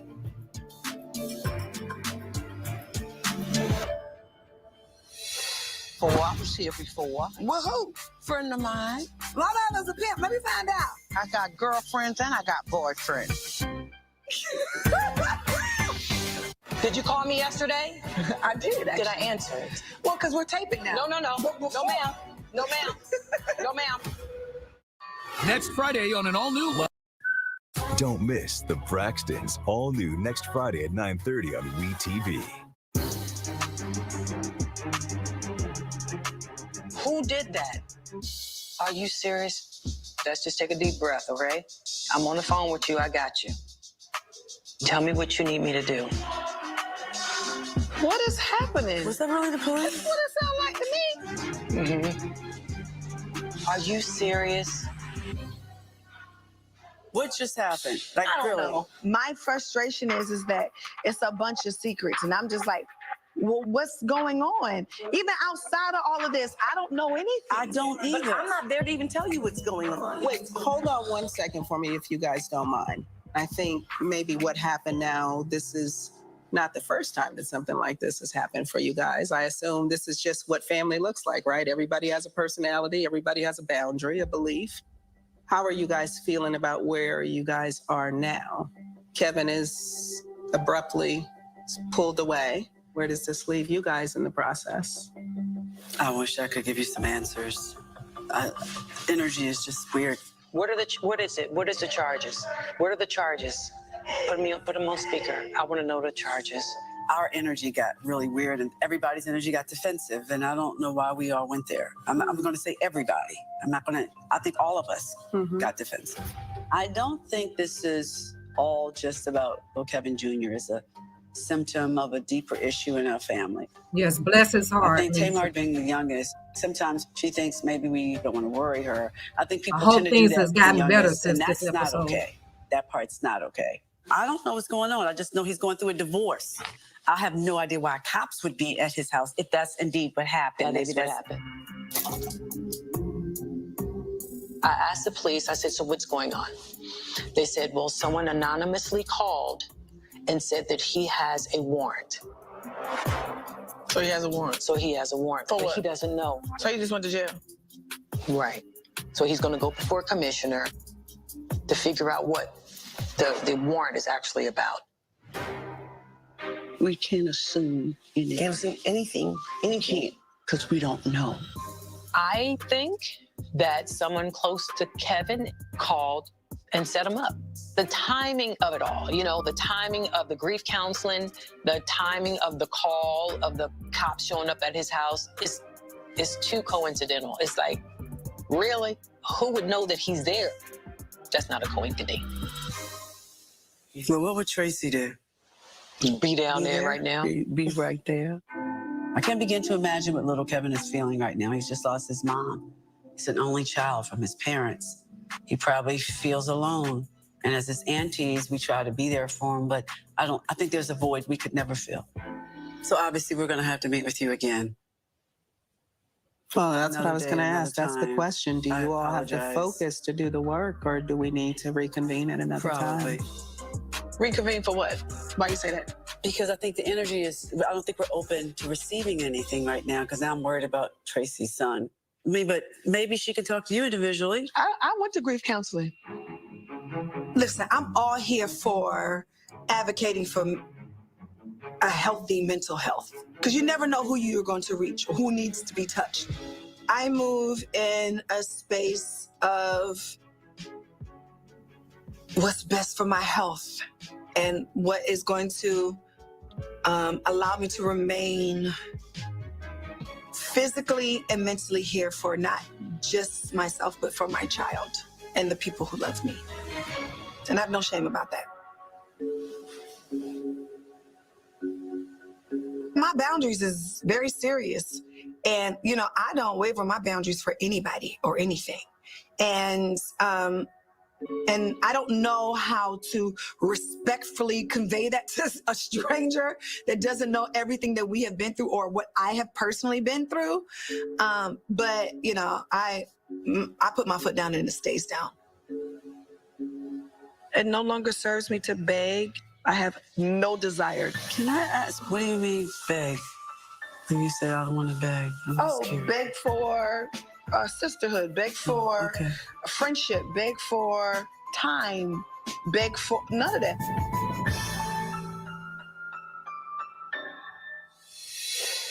This is a prepaid call from Kevin, an inmate at the county correctional facility. Are you okay? It's my mom. I guess not. We don't know what's really going on. So we find out why he's there. I'm fed up. You deal with it, because I'm tired. Do what you want to do.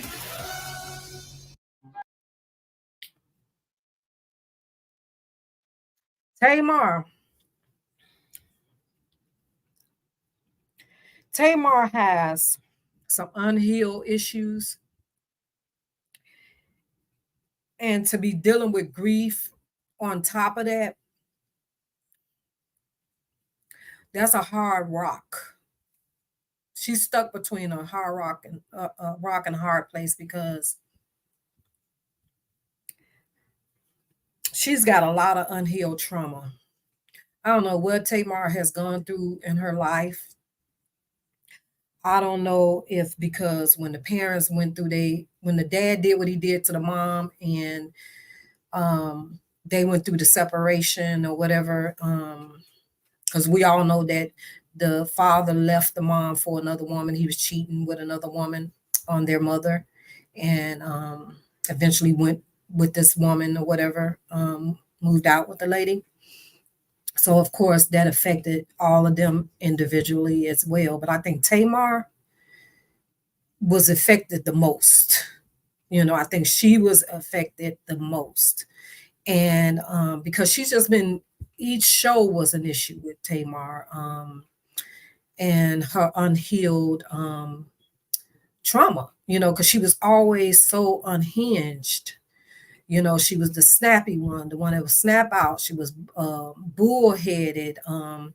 A lot of it too had to do with them spoiling her as a kid. She was the baby girl, so she got her way with everybody, including the siblings, so it caused such a uproar as they got older. Shoot, I got a niece like that today. They become entitled, like we supposed to continue to treat them the same way we did when they were younger. No, you're a full-grown adult now, so no, you can't just say certain things, and think it's okay and it's gonna slide, or you just can't do certain things and think it's just gonna slide. No, we need to get this in check, sis. You grown, you full grown. So this type of behavior, we have to get it in check. So because it was never checked with Tamar, now you got that overbearing spirit, that entitled spirit, that all that on top of the grief of losing their sibling. I think out of all of them, Tamar needs more than just grief counseling. I think she needs more, because she don't like counseling. Like she did, you see what she's saying about this lady. To me, that's disrespectful. And then, when they was on Fix My Life, Ayana Fix My Life, Tamar was the troublesome one in that one, So I don't know who it would take to counsel her, who she would really be receptive to. I don't know. But she really didn't do well with Alana when they went on Ayana Fix My Life. She didn't do well. She was the only sibling that didn't well. And again, the mama had to snap out on these overgrown kids. You know what I'm saying? Because they was at it. Tracy and Tamar was at it. So and who knows? Tamar is not showing it, but she's got to be dealing with some type of guilt too, because her and Tracy didn't have the best relationship. They didn't have the best relationship out of all the siblings. So she's I'm quite sure she's dealing with some guilt of knowing that she wasn't too right with her sister, and but she's just not going to say it, and she's not going to show it, but her actions is going to show it, like her actions, which is part of why she's dealing with certain situations with the guy, and everything. Because I think she came out talking about the show, how she didn't want to do it, and different stuff like that as well. So I don't know, but yeah, I think Tamar needs more than just the grief counseling.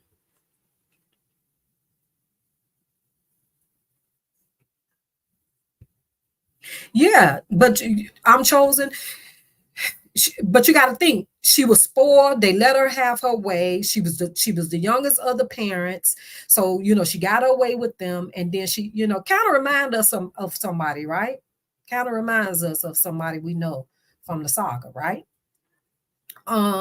So when you have those type of behaviors or those type of things that's not checked or taken care of, that's the reaction you're gonna get from it. That's the aftermath. You know what I'm saying? That's the aftermath of that unchecked trauma. I don't know where her trauma came from. I really don't, but it was some trauma somewhere. Mentally was some trauma somewhere. And I don't think it was just spoiled though, Lisa. She's dealing with a lot of other trauma. I don't know. I know in one of the episodes it did say that she was taken advantage of. She was before. So yeah, so who knows? But I think it's beyond just spoiled. That's just my opinion. Yeah, they all did though, Lisa. Not just the parents. The siblings did as well. You know, they talked about that in the show, but you know, she was also hard before.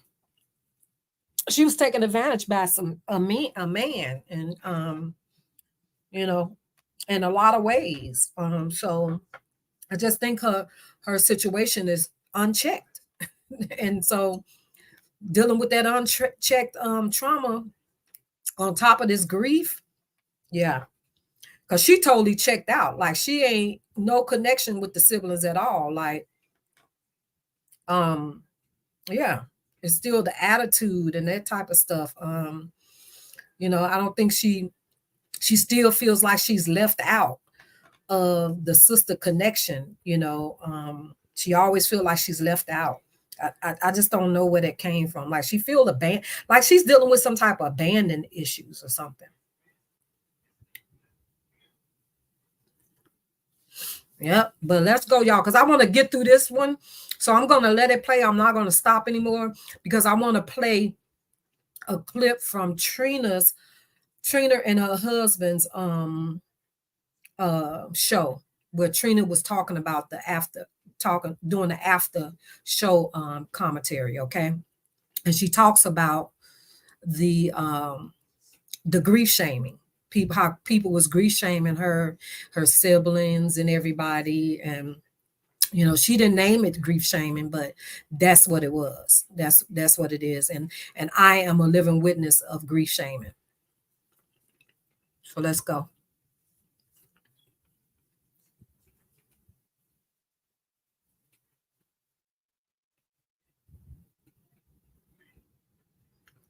Trying to skip through the parts, y'all.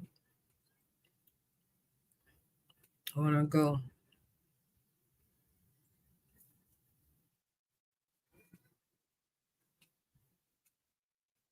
Okay. Get from here.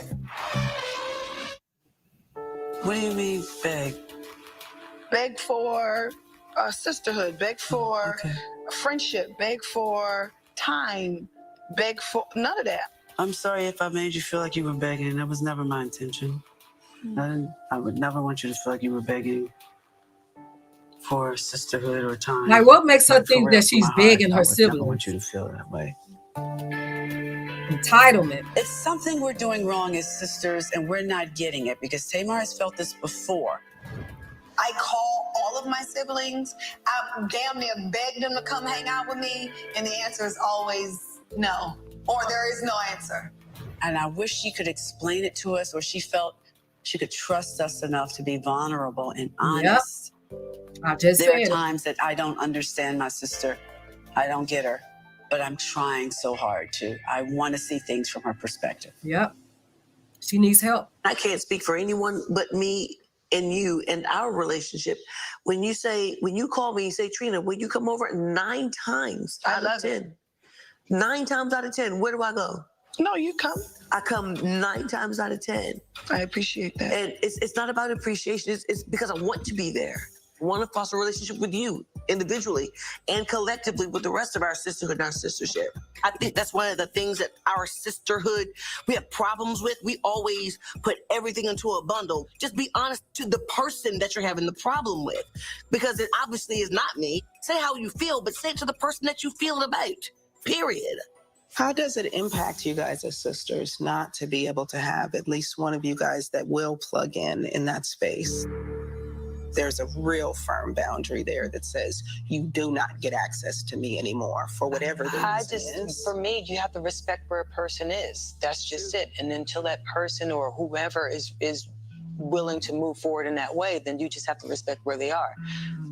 Well, the respect is a behavior, but I want to know how it feels to not have access to your sister. But be honest, it's not connected to a feeling though. No, It's not connected to a feeling. Okay. It's not connected to a feeling though. How does your sister say, you don't have access to me and you don't care that you don't have access to me, and it doesn't cause you to feel anything. It's just, I guess the feeling is numb. Yeah. Because it's not positive and it's not negative. And I will tell you that numb is a feeling. It's a very important one. It is. Right? Numb is a feeling that we go to. Our body shuts down when what we actually feel is so overwhelming that to feel that would hurt too much. So then we just learned how to channel and block it out. Well, no, because it's not blocked. Or is the feeling mutual? Keep it gangster, dog. Why we gotta sit up here and act like it's not? Like I said, it's a matter of respect. I respect where people are. That's just. Is that why? I respect where people are. I don't engage. I don't pour into certain types of energy. I make different choices in my life, and that's just where I am. But this is TV, Josh. Outside of yesterday and today, when was the last time you talked to me? I don't recall. It wasn't my birthday because you didn't call me. Your birthday's September. Here we are in March. I am in a space. I am in a space of I'm just focusing on my relationship and whoever's in my household. I'm focusing on my children. I'm focusing on my relationship. Trina in your household? Tony's in your household? But they call me. I talk to them every day. Girl, you don't answer the phone.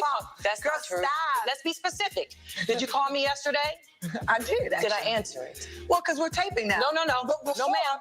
No, ma'am. No, ma'am. When you called me, every time you called, that is not the every truth. time you called, I answered. Every time you text, I answer. That's a fact. Okay. That's a fact. So I'm a liar. No, you said that. I didn't call you that. That's the word that you're using. Everyone knows that I always have receipts.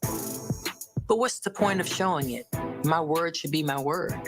Facts are facts, and words can't change it. What she would do is she'll give you the carrot and move forward. Okay, this is how we feel. Okay, that now forget it. Okay, this is how I feel. Okay, yeah, forget it. So either you're going to go here or you're not. I just did. No, you did not. Yes, I did. No, you did not. What's happening between you and her right now? If a person gives me something and tells me this is how I'm feeling, I respect where they are. That's it. Completely. No, she's not. But the reason why is but because you can't speak for me. Is what I'm not saying. speaking for you. I'm speaking Sure, you said because you just said. This is exhausting. No, she's not.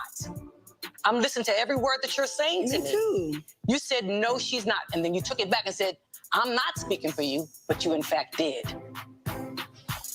That's all I'm saying. Okay. You know, I am just so sick and tired. You act like you guys are enemies. I am tired of it.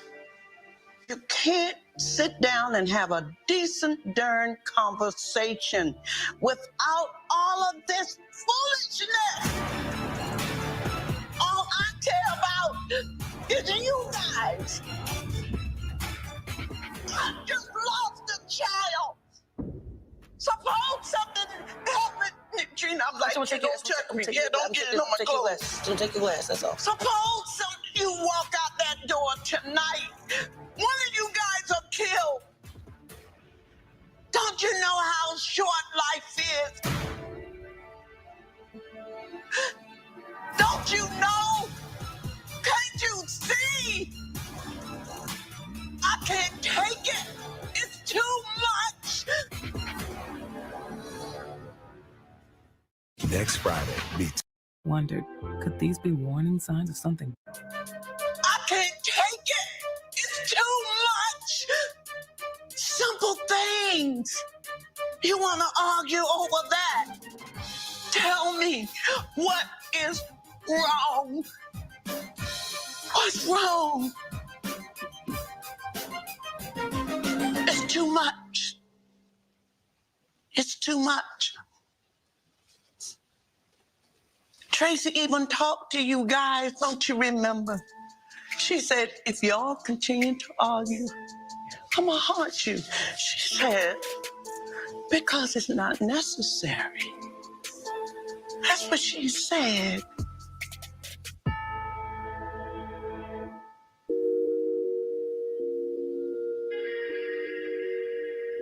Life is too short. I promise you. I promise you that. So go ahead and act a fool. I'm tired of going to God for the same thing. Lord, please bless my kids. Please help them to have forgiveness. Please show them the way. Please help them to show their children what the devil y'all showing them. How to be against one another.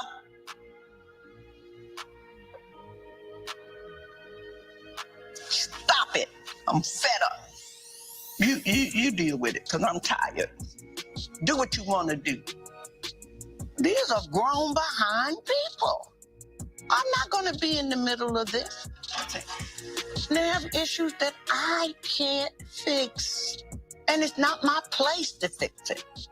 You know, I'm not a fixer. I'm a mother. And you're not going to kill me. How about that? You said a lot to your girls, and I think it matters to each of them. They were affected. You don't believe that they were, though. No, that's not it that I don't believe it. I'm just disappointed in them because, you know, enough is enough. Yeah. But I would say hold out the hope, because maybe this is the beginning, right? Oh, child, please. Yeah, I know it feels like that. How long do you think I've been talking to my children? Forever, since they were in the womb. Well, one of the things that I am hoping for this family, I'm hoping what your mom is hoping, is that you all will find your way to change. But you have to be motivated for it. You have to be willing to do the work for it. And you have to be willing to take accountability for the parts that you are willing to do and the parts that you're not. Obviously, we need to have a couple of these sessions to get to the core, but we appreciate you coming here and taking the time and hoping that we can do it again and do a deeper dive. Absolute pleasure. And anytime that you guys want to do the work, give me a call and we are going to get you a referral for some treatment. Okay? Because the suffering will not end just because you got a little bit of relief. And I don't want you to stop there. I received that. Okay. Okay. Let's get you guys some rest. Thank you so much. My Appreciate pleasure. you. My Thank pleasure. you so much. Mm-hmm. I hope somebody stirred my oxtail so it didn't burn. I don't burn food. Grief takes a long time to build up. It's going to take a long time to dissipate. I'm just so full of emotion. I'm so full of feeling. I'm so full of hurt. I'm so full of grief. I'm so full of passion. And it's just an outpouring like rain. And girl, you don't have to be suffering like how you are. This really is. When you speak with a grief counselor, I can say this now, it gives you the freedom to not move past the situation, but to move forward from the situation. And that's what I'm working on doing now. Do we have to turn it up, baby? There it is. Ooh, Tony, it tastes like peach cobbler. You want to taste it? I feel like grief management is what Tracy wanted us to do. I think she knew it was going to be, we were going to put space there, and this was her way of pulling us back together. We're not there yet. I don't think we're through it. I think we're just beginning. But what I know for sure is we love each other no matter what. And there's still a lot of pain and a lot of triggers we can't work through in one night, but I'm optimistic that we'll get there. Oh, the food ain't ready. It is. The rice is ready. The rice is ready now. Go eat, baby. Look at God. Look at God. I like when she say that. Now, y'all, that was a tough one, y'all. That was a tough one. Just to get their perspective on, each one of them had their own way of dealing with the death of the sister. And I can speak from losing a sister, a sibling, because I've been there. I can only speak from that part of it. I can't speak from the mother's point of view. Miss Lisa, do you want to come up? You want to come up and talk about the aspect of Miss Evelyn and how it is to lose a child?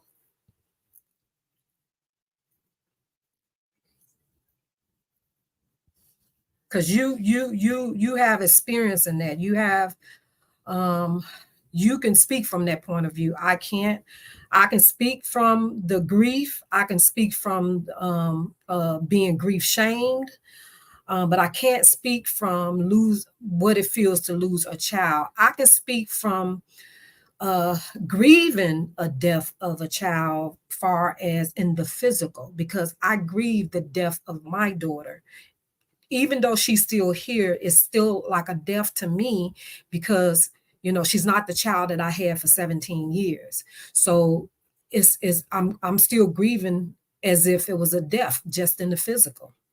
So I can speak from that aspect of it, but to have something one day and it's changed to a different journey of life, that's not the same as it was before that dreadful day, so yeah, so that's why I still to this day I grieve really, really bad. I grieve every day I open my eyes, because I'm faced with that reality of seeing my daughter down, seeing my daughter not what I'm used to seeing for 17 years, so yeah, so it's like a death, y'all.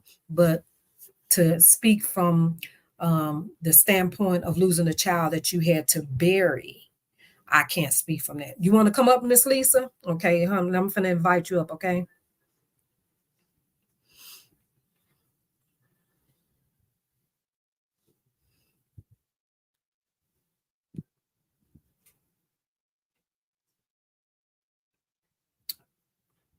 There go the link, Miss Lisa.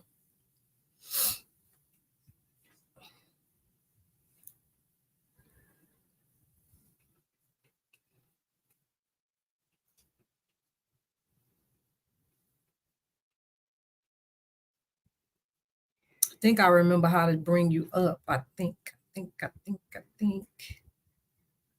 I remember.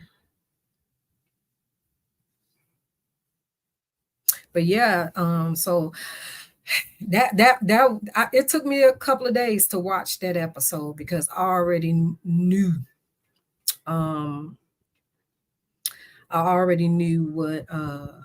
what to expect when I saw the trailer. I was like, are you sure you want to watch this? Because I already knew I was going to be bawling. I was going to be crying. And I was in that snot. But it's a lot of movies that give me like that, though. But yeah. Okay, Miss Lisa. If you don't want to come up, I'm going to go to the next clip. And this clip is from Trina Braxton's YouTube show that she has with her husband. And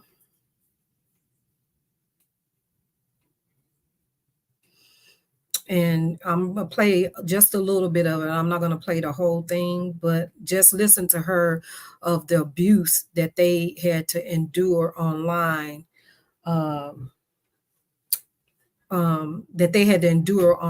from people grief shaming them, telling them how they should be acting.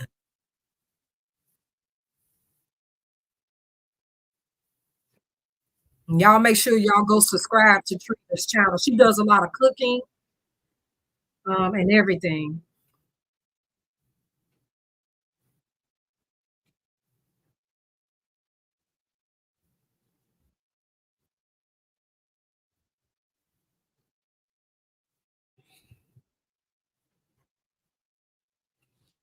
Okay, Lisa, hold on. Let me add you.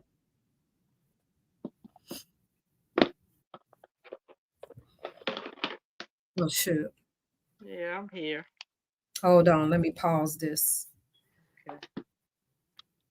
Okay, Miss Lisa, welcome. Thank you for coming up, and thank you for sticking it in with me.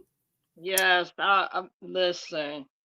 If anybody talking about topics like this, is very important. And you know, like I was saying, during this whole saga, there's other things that we need to work on. You know what I mean? Mm-hmm. And this really hit me deeply because of the topic. Yes. Well, you know, So my how could you, what can you tell us, give us the window to Miss Evelyn, because, she was very strong in that episode. Like part of her was so strong, but yeah. we know that a lot of time that's a facade because she probably feels she has to be strong for her girls and, Oh for the people eye, but we all know that it's probably not the underlayer. So you can explain that. Okay. Altogether, I have 4 sons. I lost 2. They both had muscular dystrophy, which is a neuromuscular disease that affects the muscles. And they were born healthy, strong, running around, did the average thing that kids did from the womb out. Right. Their onset started really at my oldest son, I would say he was like 5 years old, and he was in kindergarten, and I remember taking him to school, and I remember I'm getting a phone call and the teacher called me. She said, Miss Smith, he's falling a lot. I'm like, falling? I'm like, most kids do that. She was like, no, there's something wrong. So what she would tell me, she said, listen, like most kids, they take one step and then they take another step. He would take 2 steps on one. So she noticed that. But during that time, he had OT, PT, speech therapy. He had everything, because that's the kind of mother I was. Right. So, so I then took him to the hospital, which was Kingsbrook Jewish Hospital in Brooklyn. And that's when they had took some blood work and like in his muscle, his calf area, they had drew blood and because they had to go to see the chromosomes, and that's how Right. they explained to me what it was. I'm like, muscular dystrophy, I've never heard of that before. Right. So I'm familiar with it, but yeah. okay. So I did a lot of research. I got in touch with the MDA clinic, which is Jerry Lewis, that's Yes. been the founder for that. So Mm-hmm. that's how things start happening. Now that's my first son. So then years later, I get pregnant with my second son. And at first, same thing, normal running around and stuff. And then he would walk and he was falling. So I'm like, what the hell is going on here? So I went, did the same thing, got him tested, So then I'm like, okay, muscular dystrophy, all right. And I was young. I was like 21 when I had my first son, and then I had my second son. So I still was like educated about it, but I just said, all right, let me just get this done. So they would walk with like say they'd be walking, they do like a little wobble, a gait. Mm-hmm. So they would just fall out of nowhere. And I was like, boy, get up and stop playing. I'm thinking they were playing, but they weren't. So they were first put in regular chairs at the age of 8 and 9. So they had regular chairs. Where I lived at, I lived in a housing building where it was 2 steps coming in. It wasn't even accessible. So I had to pop this chair over the stairs. It was just a whole mess. Right. So years, they went to the best schools. They went to the best schools with care, with IEPs and all of that. So I was that mom, you know what I'm saying? And I just, did what I needed to do to get them the right related services. Listen, anything I advocated, I did it.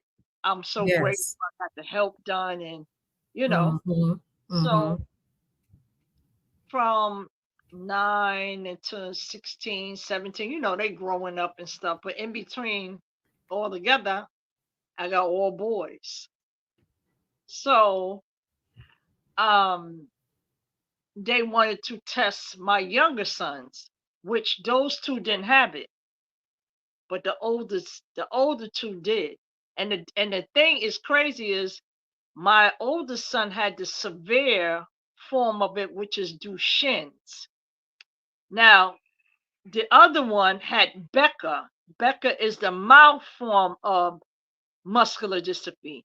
But as years progressed, it turned from Becker to Duchenne. So now both of them have the same thing.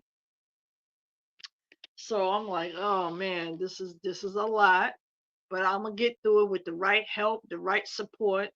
We in there, you know. I just did what I needed to do. So, right. Eventually, they went from regular wheelchairs to now they in customized chairs. You know, they do the laterals, the chest part, you know, they have to be fitted. So they were in chairs, but they lived the best quality of life. I took them everywhere. I was that mom, you know. Right. That's what I do.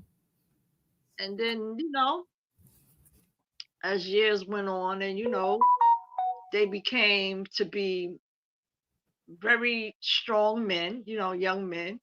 My son went to college, the second one, not the oldest, because he has full scoliosis. Mm-hmm. So with him, he was bedridden, but I still took him outside. I even called he had a very close, well, I used to call her his auntie, but because she was so close. She worked at Beth Israel Hospital. Mm-hmm. So what she did is she said, you listen, to get him outside, I'm going to bring a gurney to your house and you're going to take him outside. And that's what I did. On a full gurney, I took my child outside. Wow. Stopping him like he's a celebrity. And they was like, wow, we never seen nothing like this before. But that's, you know, that's how I was. I'm like, nah, I have strength. God gave me strength and we're going to do this. We went everywhere, zoos, they went to Disneyland 4 or 5 times. Tell you something, I did the thing.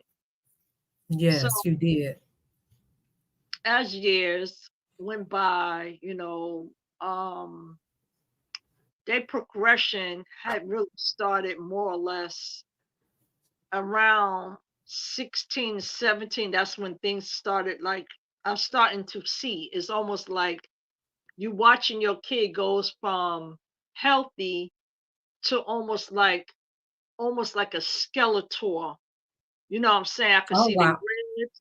Yes. Because then don't that cause your back to curve or something, or your spine to be like an S shape or something? Yes. My oldest son, he had full scoliosis, and I had to have a cast made for him. Like if I was in the hospital, they molded him. So he had to wear a special cast. Right. And, you know, whenever he went outside, it was very, you know, it hurt him and he was in a lot of pain. And then that first one he had, I was like, you know what, we have to do something more because this is bothering him. So what they did, they filled it and they made it more softer inside so he was able to wear it. Right. So with him, he was just bedridden. We had home attendants. I had all of that. So then my other son, he didn't have no scoliosis problems. He was like regular, but you know, he did have muscular dystrophy. Then they just started, like between the years went by, they started losing and drooping and their legs, you know what I'm saying? They had beautiful legs like me, strong. They had big calves and you know, they just started to wear on them. So did all 4 of your boys end up with that disease? No, just the two oldest. Just the 2 oldest. Okay. Just them 2. But I did have other sons tested as well and they were fine. Okay. Yeah. So. And what was the age again, Miss Lisa, that the boys passed on? Okay, my oldest son, he passed on at let me see. Oof, he was like 21, going on 22. Oh wow. And then my other son lived a little long, I mean a lot longer, almost 7, 8 years. So Okay. so then with my other son, he was in the hospital the first time. He was in ICU. Both of his lungs had collapsed. He had the tube in his throat. He had the machine. He was on the machine. And after that, they said, well, because that was Mount Sinai, which is down the street from me. So they said, you know what, Miss Smith, we're going to transfer him to a children's hospital because he was doing better. So they had gave him a BiPAP machine. So when he came off of that, they sent him up there.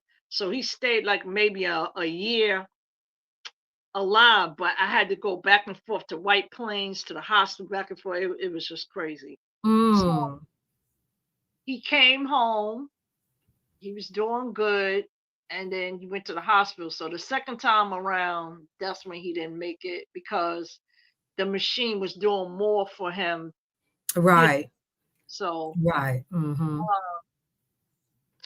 For some reason, let me just say what I feel with that. That particular day, you know, being that he went to the hospital, he came back, he was in the hospital, I was going back and forth. But we was planning a birthday party for him, which his birthday just passed on August 4th. And, his grandmother, everybody was there, and we were planning to You do said it. August 4th? Yeah, August 4th. My daughter's August 5th. Oh wow, look at that. Leo baby. Yeah. So then I remember he having a conversation with me. I said, you know, because he used to have a visiting doctor that used to come to the house, and the doctor told me, he said, you know, we had a conversation, and I asked him if he got in trouble, what would he want? I said, my son told you that? He said, yeah, he did. So when I got to the hospital 2 days before he passed, I just, you know, because he had went to the bathroom, and I noticed his stool was like a grayish color. Right. So you already know that. Yeah.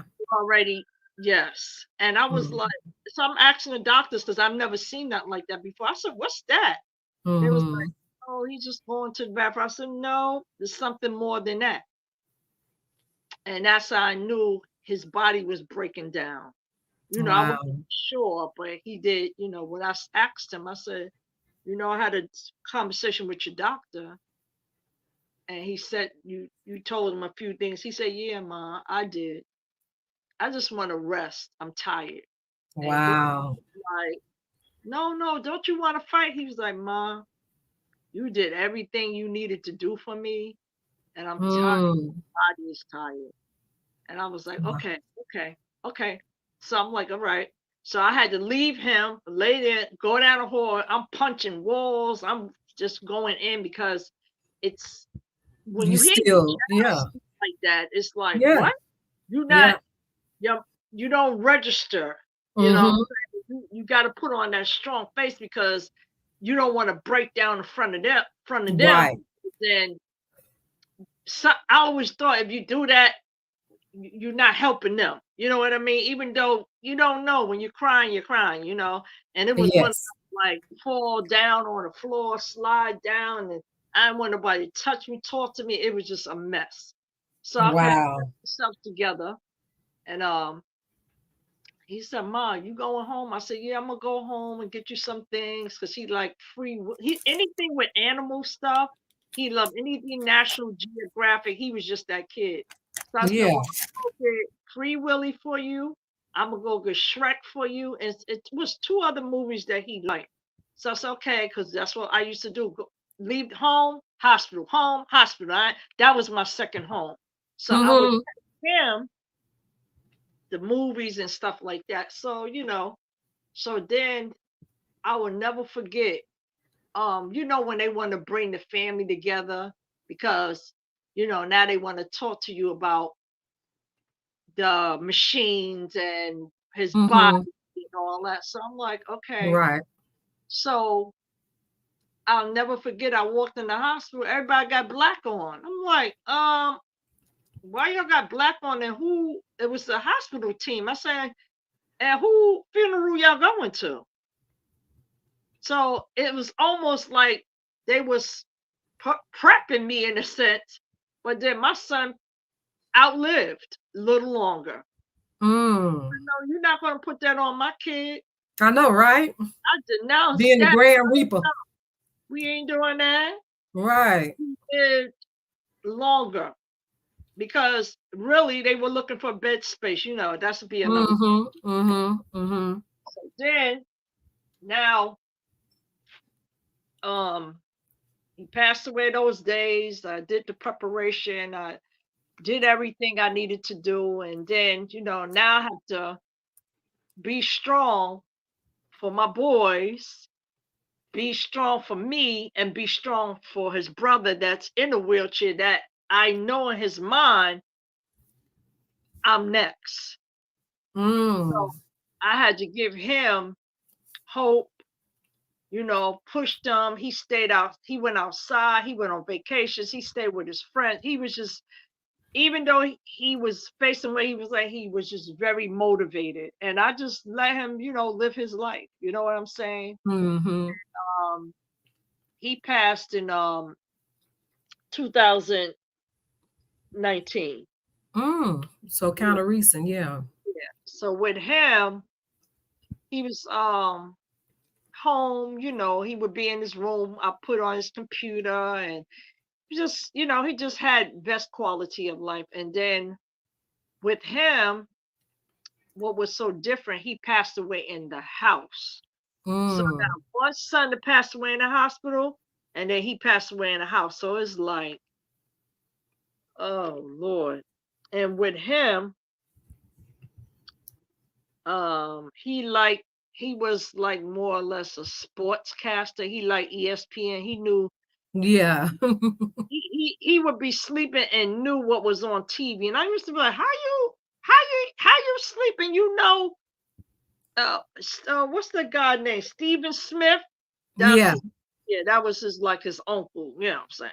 So he had a home attendant, and she was very, giving and loving, and she was with me for 8 years. Wow. And, she took care of him like that was her baby, and and I'll never forget that day. She had took care of him.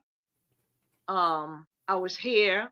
I said, Arelis, I'm gonna go out. She was like, yeah, go ahead, because which my son name is Kyrie. He wanted some college sweatshirts or something. So it was a certain store that I would go to go get that. And I don't know, for some reason, I could not get ready that day. I kept changing my clothes. I kept putting this on. Sound like I was with my sister. Yeah. And I was like, why I can't get ready? So when I eventually got ready, now this gonna creep you out. Remember, I went to the hospital for my other son with black. I had the nerve to have all black on when I was. Oh Lord. Oh Lord. Maybe it just worked out that way. I was like, did that happen? And then it was funny. Then my son was like, Mom, why you got all that black on, girl? We laughed when the home attendant. So then I went out, left, got his sweatshirt, stood out for a little while, called. I'm like, he's okay. She said, yeah, he's great, Lisa, everything. She said, I fed him. He had lunch. He had his dinner, She was just the best. And when I got back, I think it was like 6 o'clock because she would work from 9 to 5. So, I got here in between the time because she let me use a MetroCard. So I got here and it was like 6. She said, "Well, he ate already, but that day it was real cold, so he didn't go outside." I think it was like in the teens or something. Mm. He was in his wheelchair. He had his put his tray up with the computer and everything. So I had a bad headache, migraine. So from 6, 7, 8, about 8ish or 9, I was like, "Listen, mommy gonna go lay down." He was like, "All right, ma, you sure?" I'm like, "Yeah." He said, "All right, go ahead. I'm good. I'm just watching TV with her," because that's what he did. So around 9, 10, almost midnight, my other son, my youngest son, I hear him say, because my son, he could his chair would go on different, like his chair would go all the way down, up, So Right. he must be adjusted his thing where he can, be on his computer. And I'll never forget, my son was like, "Kyrie, Kyrie, Kyrie." He kept calling him. So now from him calling him, it woke me up. Mm-hmm. Something like that. And I was like, I said, "Why you keep calling Kyrie like that?" He said, so I got up. Now I'm up. I go in the room. He's asleep. But he's, he went, he passed away a few minutes after that. I came in the room and I lost it. And I was like, my youngest son ran out the door.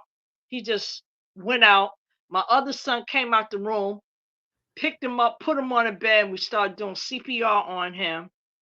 And I already knew, because by the time, usually the ambulance would get here first, but it's the police or the fire department was here. And the fire department knew my son, because when they opened the door, they start helping him. And then the EMS and then the police was here. It was just, and I'm standing there like numb, like whatever energy was in me, I was just numb.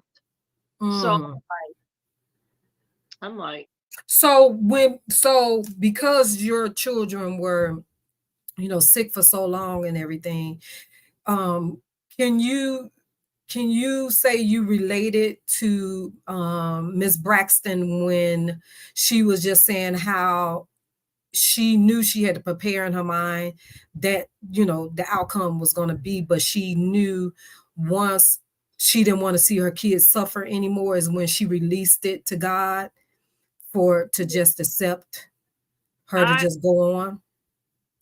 I could relate with my oldest, like with Miss Evelyn, with her daughter. For my oldest son, I still was like, I didn't believe it. I was still in denial. Right. Denial. Yes. And remember when I was saying the conversation with the doctor happened with my son, and that he hear me not being ready to embrace. Right. The doctor said more or less what my son really said. And I still kind of like overlooked what he was saying just to say, give me that last minute of hope. You know what I'm saying? So that's what I was with him. But my other son is almost like shocking, but at least I'm prepared that now I understand. So do you think the first son prepared you for the second one? I believe so. Okay. Yeah. Okay. Yeah. But doing that after losing both kids, from the sickness, do you still did you still go through the guilt, or saying, do you feel that you could have done more? Did you go through that phase of life, saying that if you would have done something different, maybe, they would have lived longer? Or do you feel you did everything that you could, so you don't have any regrets? Well, I must say that I gave them the best quality of life. So I feel that God gave me the tools to kind of carry on, but to be stronger with it, because I have my moments, you know what I'm saying? We all have our moments, but when it's your kids, it's like there's nothing like it. And it's some days um I get sad because I remember I told the doctor, my therapist too, that I told her one day, I said, listen, I, I don't know what to do with myself right now because they're not here. I don't have nobody to take care of because I was there. So you went through that. I've heard people say that before, that goes through that phase where you, oh, you know what? Was that the movie? Was you in here when I played that movie? That one movie? Oh no, that was on Miss Whitenham panel. When they played the movie, what is the name of it? Where the mom she didn't how did it go, where the girl it was a son that was disabled, and it was based on a true story, and she sent him to the school because they saw this therapy space, and this lady was supposed to be the top-notch person to train people like him, to get them to talk and, you know, be more productive and stuff like that. And that woman ended up having an affair with the young man. He wasn't a kid, he was grown, but he was disabled, like mentally disabled. And, you know, so the mom didn't want to release him out to say, well, he was in his right mind frame to make these decisions on his own to have an affair. You know, she didn't think he was capable or mature enough, or even in that frame to say he wanted to be in a relationship with somebody. But the lady was saying that he was, because what the mom knew one part of him and she knew another part of him. So and because of their conversations, and she in the movie, it shows how the lady was saying that he would tell her certain things, and, you know, because she was married, and then she ended up sleeping with him. I don't know if you remember when Chad and Chew played that on their channel about a month ago, about a month or so ago. And so the lady, the mom, they was, you know, some people were saying that the mom was acting the way she was because she didn't want to let go of not having to take care of the little boy anymore, because it was coming to, like, it was seeming that as though he didn't need her as much as she thought he did. And she was wanting him to need her more. So when the lady came in the picture and he was growing some type of independency, the mom felt some type of way, like, now you're taking away from me, and I'm, you know.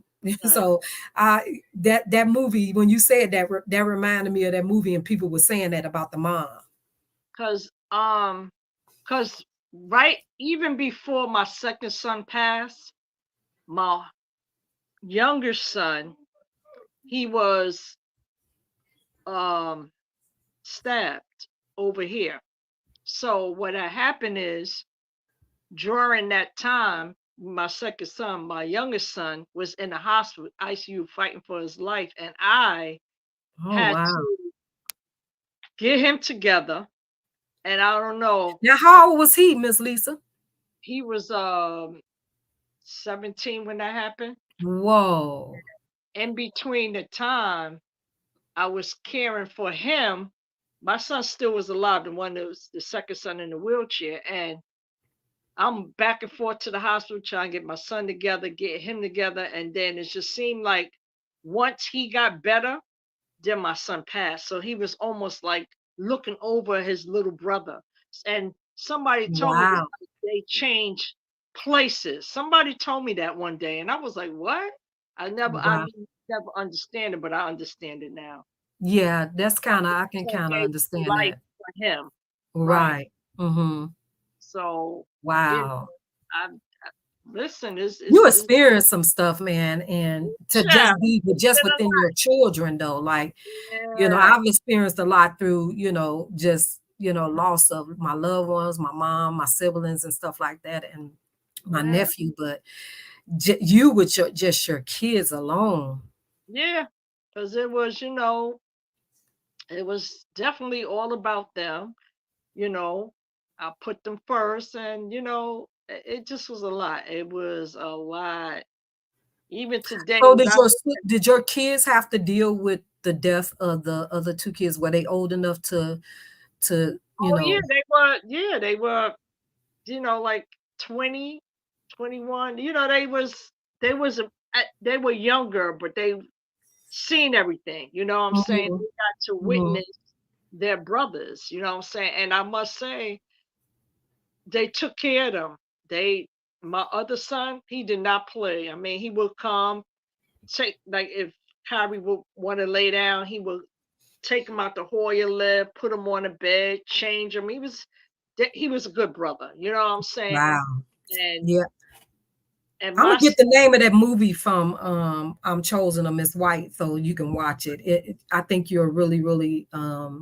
like it and see where you can see, because even the brother, that son, he had an older brother. She had two kids, and like the baby was born and she didn't think nothing was wrong with them. He seemed normal. He was doing normal stuff as a baby, but then after a while they just started noticing that he wasn't developing the way his age was supposed to.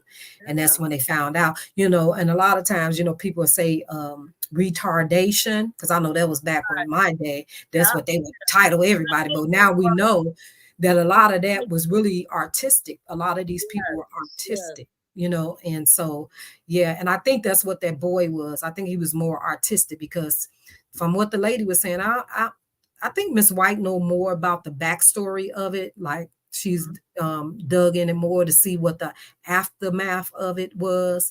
But the lady ended up going to jail. That therapist, she ended up going to jail. Wow. And losing her husband and stuff. So it was just questioning, like, did she have some type of mental issue herself to even want to sleep with somebody in a diaper? Because the boy, he was in a diaper and everything, couldn't feed himself, none of that. So if like I get the Quest magazine, and it's a magazine where it's a bunch of kids that have been through, like, some women, they done had like Becker, spinal bifida, all kinds of neuromuscular diseases. And that book, that magazine alone, there's so many. I don't see people that got married. Some real nice, beautiful stories. So listen, everybody find love everywhere. Yes. But I don't know, it was a lot of mixed emotions about it. And she played it, because she wanted to, and I came up on the panel because, with me taking care of my daughter and stuff, and she wanted to see people's different perspective on having a child with disability and this situation happening to them. How would you feel? It would have been a good panel for Sweet Ma as well, because of her son. And so and how, because she got a son, and then him with the cerebral palsy. It would have been a good take for her to give her opinion on what she would have felt, how she would have felt, or what she would have done. And that's what I say, people really don't know what it is to really care for special needs children. Yes. When you don't know, it's a job, when they're in a job, and where, we put our kids first, what I'm saying? In spite of some mothers now, good mothers, I'm gonna say good mothers, right, because we got some mothers that ain't gonna do that now. Tell me about it. And I remember my grandmother saying that long time. She said, I don't know, the way you care for me, I think somebody in your life, you're gonna care for them the same way. But I never thought it would be my own children, the way it was supposed to be. So that's always used to powerful. tell me that all the time.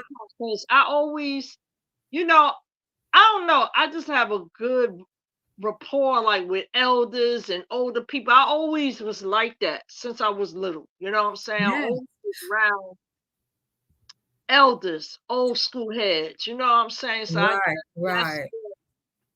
Well, my daughter, when she was in school, I think about that sometime too. Like she helped out in the special ed class or the special needs class with the special needs kids. Yeah. And she loved it. She adored those kids. And so she would go in there and help the teachers feed them and different stuff like that. So to see her now in the wheelchair, I think about that, sometimes how she helped kids like that. And now she's with kind of, me what I'm saying? Hey, there go Miss White right there. Hey, Miss White. Miss White, what was the name of that movie you played on the platform and I came on your panel? Based on that true story with the boy that was disabled and the therapist had a relationship with him. What was the name of the movie? I'll look into that. Yeah, I think you will enjoy it. I think and then I just want to, after you watch it, I want to hear your perspective on it. Tell them you love, tell them you love me. Yes, yes. Write that down so you can look it up on YouTube. All right. It was, I think, on Netflix or something, I think, when we watched it. It might be still on there, but it should be on YouTube as well. Tell them you love me. That was something else, I tell you. I watched, I remember, right now with me, I have a motorized chair, right? Mm-hmm. So I've had the chair for like a year. Mm-hmm. Because remember now my sons, they're not here and this and that. And as I would walk outside and just fall. So I'm like, how am I just So yeah, Miss Lisa, now why are you in the wheelchair? Okay. Now, from what I've known, like for the last 5 years, I had started noticing that, I would go outside and I would just go boom. I'm like, so I would get up, then I was like, okay. So then my sister was like, well, come to my job. I'll never forget it. I went to a job in the Bronx and I left her job and I got to Bruckner, and as I was crossing, I felt in a 4-lane traffic right in the street. Oh, wow. So what happened is one car turned, and then the fire department was coming, a truck, and they kind of like stopped traffic, got up, picked me up, put me in. He was like, you sure you don't want to go to the hospital? I said, nah, I'm good. So it's like it's all these falls. I was recording everything, and then I went to my neurologist. I went to my physical therapist, OT, everything, and I was fine then. But then it just started getting worse. So they was like, let's just take some blood work. So I went to genetic counseling, genetics. So they want to know like something is wrong because now I'm starting to feel like how my kids would walk and fall. Oh, wow. But not for a million years, I thought that I would be facing that. Because remember, when you take care of special needs kids, and I just have to be honest, you're not thinking about yourself. You're more concerned about them. So you tend to forget, not in a bad way. So you were ignoring your body. Right. So because I didn't think, Wow. you know what I'm saying? I'm not saying, but then when it got to like getting to the last 3 years, I said, something is wrong. So like I told you, I went to see a neurologist. I had a CT scan. I had everything. And then when I took the genetic testing, that's when they was like, Miss Smith, you have the muscular dystrophy gene, which wow. Yeah. And I'm at a 25% wasting in the calf area. Oh, wow. I can walk. I'm still mobile. I shower, clean my body. I do everything. I can do all that. It's just that I have to get the chair for outside because that's the unknown. Right. I don't know if I'm going to fall. So it's not like you walk and somebody fall down. No, I don't know that. It's like I could just be standing and boom. Wow. So my son is my home attendant. So he helps me, he works a couple of hours for me a day. He helps me out. But, I need it. And I had to fight for this chair because the doctor that I had She didn't even think that I needed it. She said, "Well, I'm not sure if I want to put you in the chair." I said, "Well, I'm not sure that I want to keep on goddamn falling outside." I know, right? So what you trying to tell me? Oh, You know what I'm wow. saying? One time I went to the corner with my son and he waiting for the bus. Next thing you know, I fell. He was like, he turned around, Ma, wait. I'm on the ground. He was like, nah, oh, come on, what's going on? But see now, in my mind, I'm like, I I went through the depression state because now I'm saying, damn, now I'm gonna Mm, be in the chair. That started messing with me. right. And then I was like, no, God, I got to put it in your hands. What you think? How do you feel? And what could you make better? And he answered me because I have the chair, but I'm still able to walk. So I gotta give it all to him. And I'm grateful and thankful. That's why you never know somebody's situation, but this is what I'm faced with. And I faced it, you know what I'm saying? So now I'm more at peace. I'm better. And I even joined a wheelchair club, you know. So Oh, now I'm with the dudes. There's a guy oh, he. I wow. think you might have seen. They be on TikTok. It's a Spanish guy. He's in the chair. He has a spinal. He was in a car accident, but now he's in the chair permanently. Then there's another guy was in the war, came home. He was hurt in the war, came home. He's in the chair. But if you see these guys. And the women, there's a lady too I follow on TikTok. Oh, She take wow. trash, she get in her chair and she be out. So you And got your chair blinged out? well, not quite yet. But it's cute.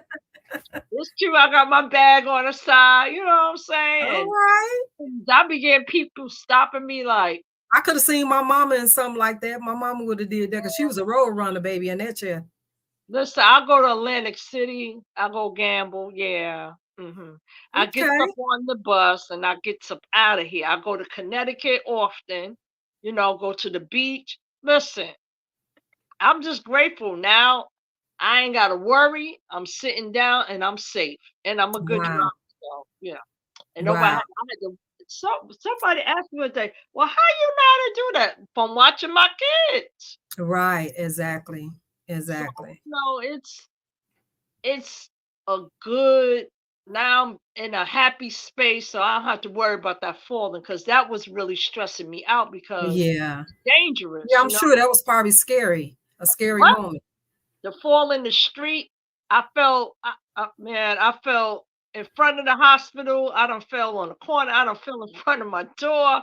I fell in the house, and thank God I have carpet so that if I do fall, I'm not hitting that hard floor. You know what I'm Oh, saying? wow.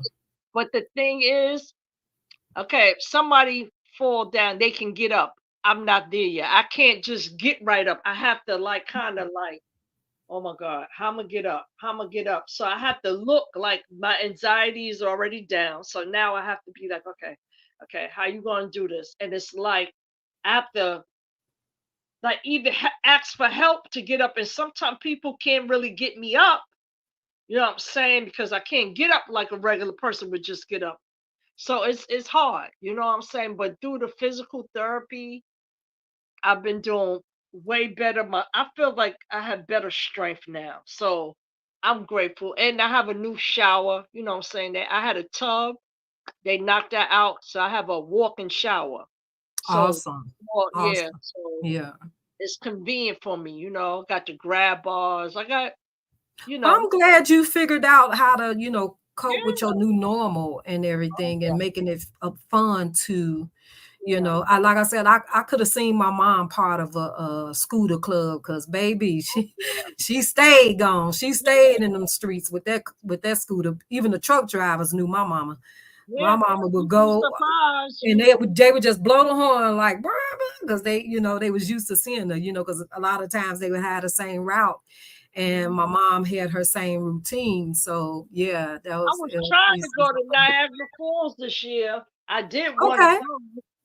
And but the bus ride is so long, so I don't know, See, Yeah. places I go to is under 2 hours, stuff like that. Yeah. You know, but I could still get out my chair. If I had to, I would have to pay for a seat and still, be able to get out my Right. chair, sit down if I'm taking a longer ride. Store the chair. Yeah. Yeah, so That's good. That's yeah, good. so I'm happy for you in that aspect.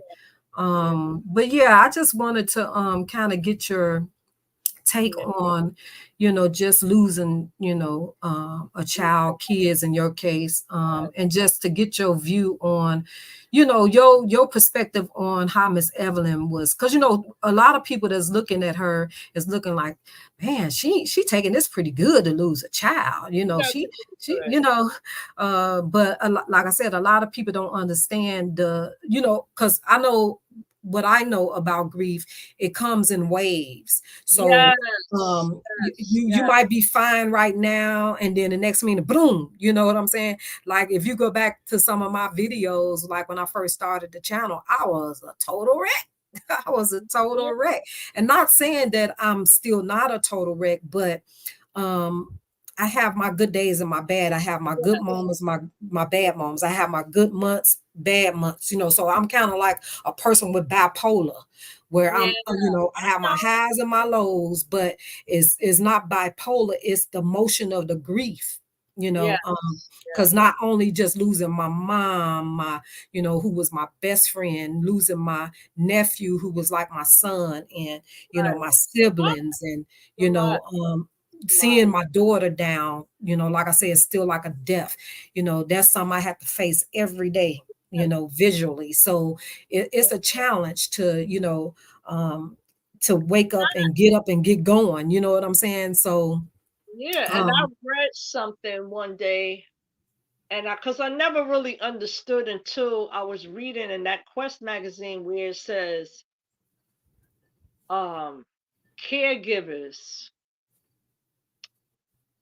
tend to get burnt out. They do. I didn't understand it. Then as years went by, if you don't find that balance, you will get burnt out. Oh yeah, and that's what I said. The home attendant came in place for those many years with them, because I had my days, and I'm like, all right, if I get them ready for the bus, they had to be on the bus by 7. By 9 o'clock in the morning, I'm already burnt out. Oh wow. I'm tired, because that's lifting, putting them in the chair, changing, bathing, and then they couldn't get in the tub, so I had to put like a whole body thing on the bed. Change them. Listen, that's and that's my fear of I'm getting older. And so I just I always pray to God, and I ask God, if it's his will to get my daughter better. And I still just believe that God is still able. And so that's why I'm still fighting to get her better, because I know what. Do you have a home attendant or something for her? No. My sister lives with me, so whenever I need to get out, take care of business, or if I want to go out on a date, if I want to, go out and hang out with my nieces and whatever, my sister would watch her. I just don't have anyone, like if I want to go out of town and have a good old time. I don't have that type of help. So because my sister she can't keep her, long lengths of time. And then she's afraid to keep her. She's going to be afraid to keep her if I go out of town, because, my daughter still suffers from seizures. She suffers from the epilepsy. So my sister would be fearful if something happens and I'm way somewhere else. She okay if I go somewhere 8 hours and I'm still in, the state of Illinois. So she's okay with that. Yeah. Because that was my thing too, when I used to take my, like, if I would always have that fear too, to go so far away. Right. From here, you know what I mean? So that used to wear on me. And now, to be honest, this is like, I would say, since my other son passed away, I've just starting to really been going out. Because all the time I wasn't going out. I mean, I was, but then it wasn't like, now it's more like, like if I go somewhere, they will be on my mind because now I'm like, no, I can't even enjoy myself. My kids is home. I gotta go home. Right. Saying Yeah. so I always was like that, but then God made it a little easier. So I mean, the Yeah. burden is not as bad. Ye- yes. You know what Yeah. I'm saying? So I'm Yeah. already, I'm You're on happy. the road of recovery. So Then mentally, you birthday on was that just in time. mental. Yeah, Yeah. my birthday was the 4th, and that was like it's not the birthdays, and then his birthday's in August, mine's is August, mine's is in 2 days, and my Okay. my son Kyrie, his the day after Christmas. So then Mm. then my other two sons, January 6th and 7th. So everybody's together. Oh So wow. Okay. I don't, and so I'm getting the blues with the holidays, his birthday, and then these two. So it's like all in one. So I'm like, Well, we oh, ain't gonna talk about the seasonal grief. Woo, child.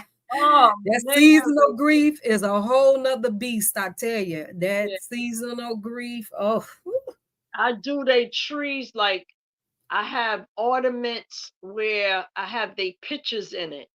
So each year, whatever color theme of the tree that I'm doing, I just put mm-hmm. the pictures in the tree. Okay. I still do that. And every Okay. year I do a tree for them because they love Christmas.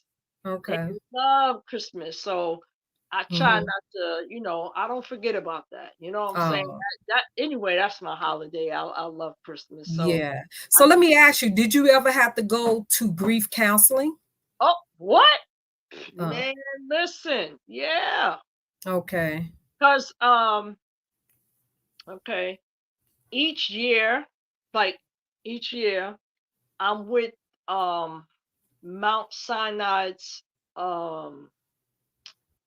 it's not like children's that pass in the hospital, survivors, stuff like that. So Uh-huh.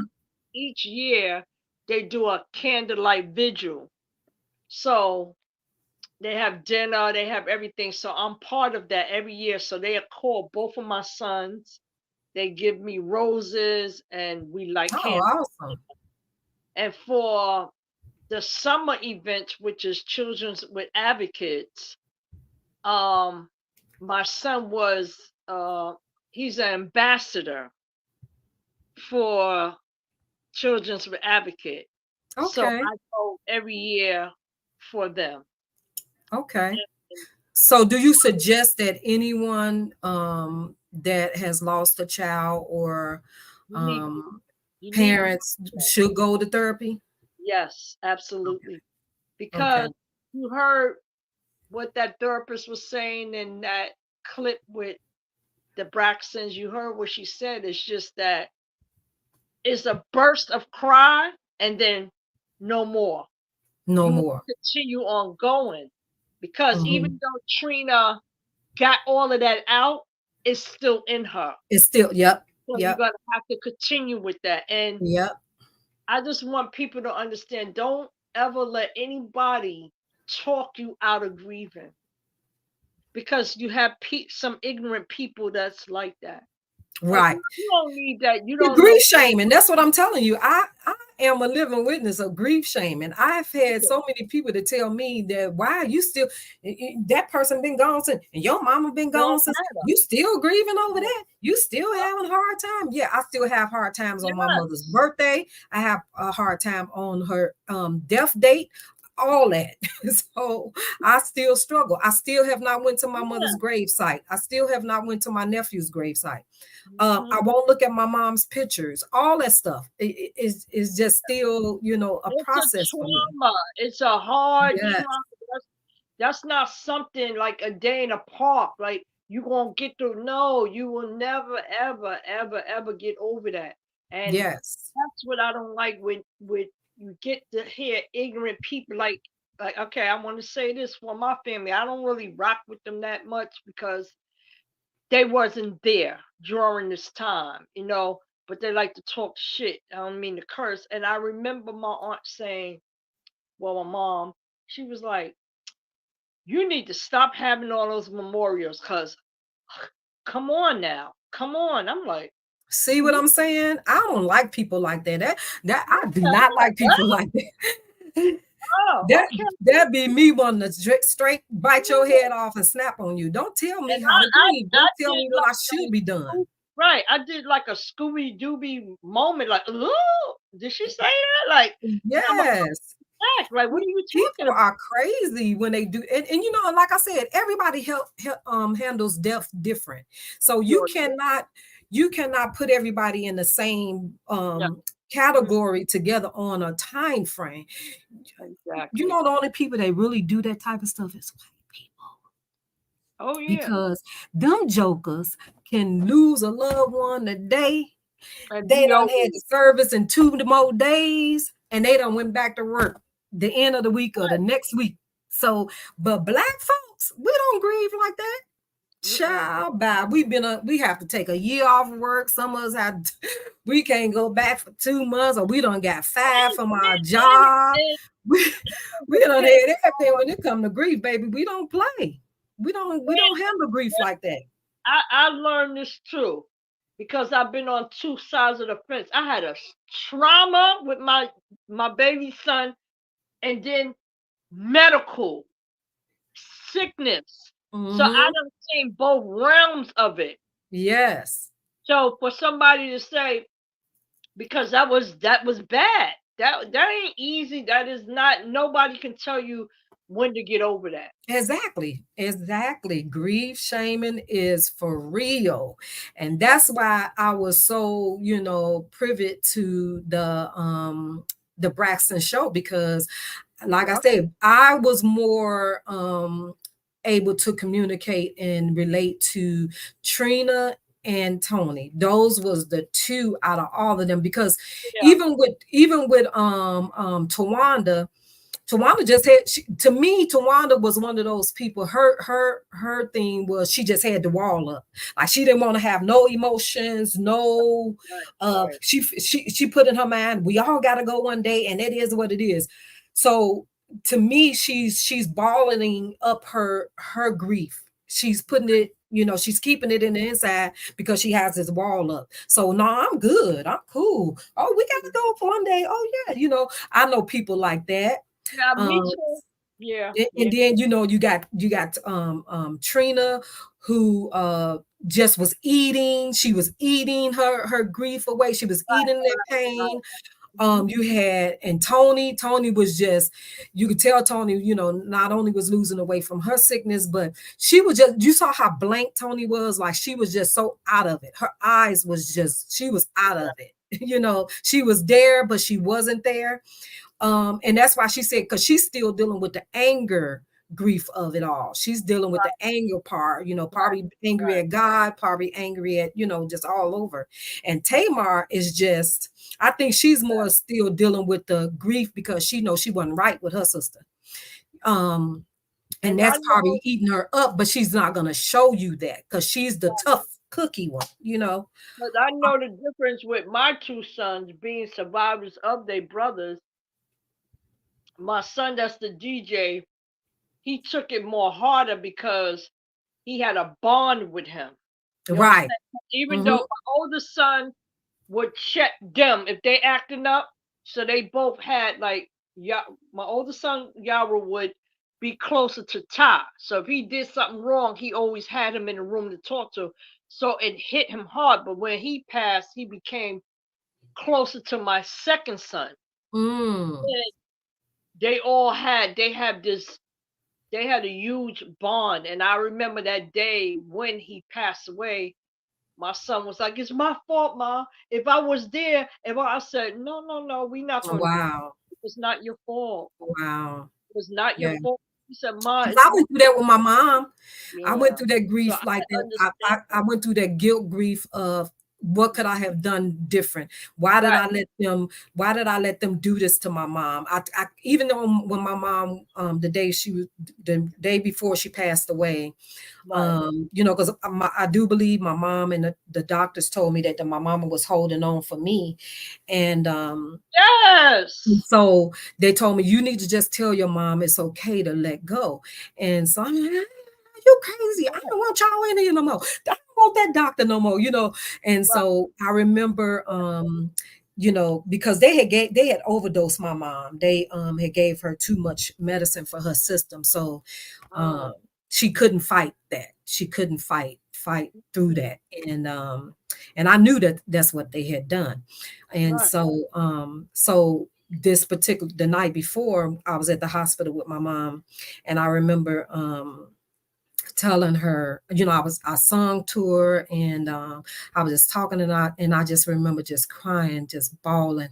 And I was just telling her, Mama, I'm sorry, I failed you, I'm sorry, I can't fix it, Mama, I'm sorry, I can't fix this one, you know, because I was just so used to fixing it and being the one that was like, hey, we're gonna do it like this, and this is what's gonna happen, you know. And I knew what the outcome was gonna be, and I just knew that I couldn't fix that one. And when I tell you, woo, that ate me to shreds.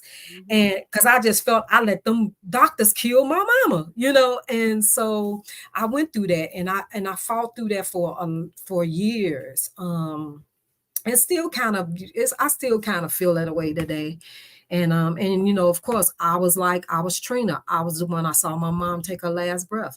But I say, you know, that was really, really hard. But I was the one that said that my mom saw me take my first, and I saw her take her last. And yeah, so it's grief is something else. Grief is something else. And so I just wanted to, you know, just come on, and I'll probably be talking about grief a lot on my platform because I go through it, you know, a lot. So people need to hear that, because it's, like I said, there's so much to cover that you can really reach a lot of people in many ways. Because a lot of people's dealing with a whole bunch of stuff. Yeah, and everybody, like I say, everybody deals with the grief of it different. That everybody got a different way that they handle it, how they get through it, and what they went through. So let me say hey to some of the people that came in. I saw Kayla came in the building. Thank you, boo. My sister I'm Chosen is back in the building. Lakeisha McBride, thank you for coming in. Lakeisha McBride said, I deal with grief. My mom and her mother passed 1 month and 2 days apart. Oh my God. Wow. That's hard, Lakeisha. Prayers to you. Prayers. I know that's tough. Woo, woo, woo. True Slayer back in the building. She said hello to everybody. I think I said hello to Brittany. Jazzy Red, hey, thank you for stopping by. I know it's late. It is late. Ooh, it's 8 o'clock. So I wanted to just play some of the clip from the Braxtons, Trina Braxton and her husband show. Like I said, y'all follow them. They do a lot of cooking on a show. So I like watching them. And a lot of people be going in on her husband. A lot of people do not like Trina's husband. They do not like her husband. But even in the clip, he talked about how he grief shamed his mother when his father passed away. So that's why I say everybody, you know, look at it different and how they think people should grieve. So let me see. Hey, Sexy Ray Boo. So let's go to that. I don't know if you want to stay up, Miss Lisa, or you. I'm great. Okay, so I'm gonna play it. Okay. Mm-hmm.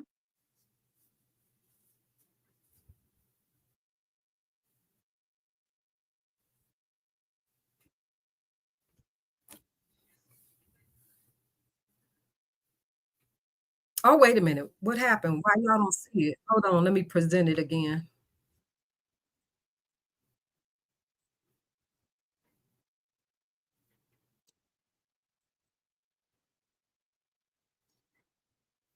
Oh, they just had Last week was hard.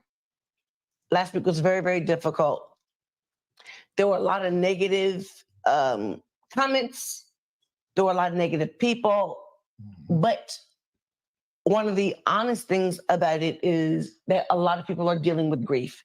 And the thing for us is, because we know that a lot of people are dealing with the same thing, We want to be able to answer those questions, and we want to be able to talk about it. And even with that being said, I will say one of the biggest questions that I've had throughout, press tours and things of that nature is, how do you deal with your grief? But I do want to make sure people understand that it's okay to not be okay. And your grief can look different than someone else's. Right. And that's okay. Right, too. Trina. And people will say whatever they want to say. They will have comments about it. Oh my gosh, you're not crying enough.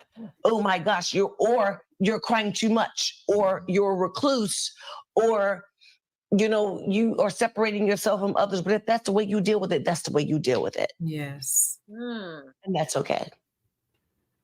Okay. So with that, we're going to open up the question portion of what we're doing today.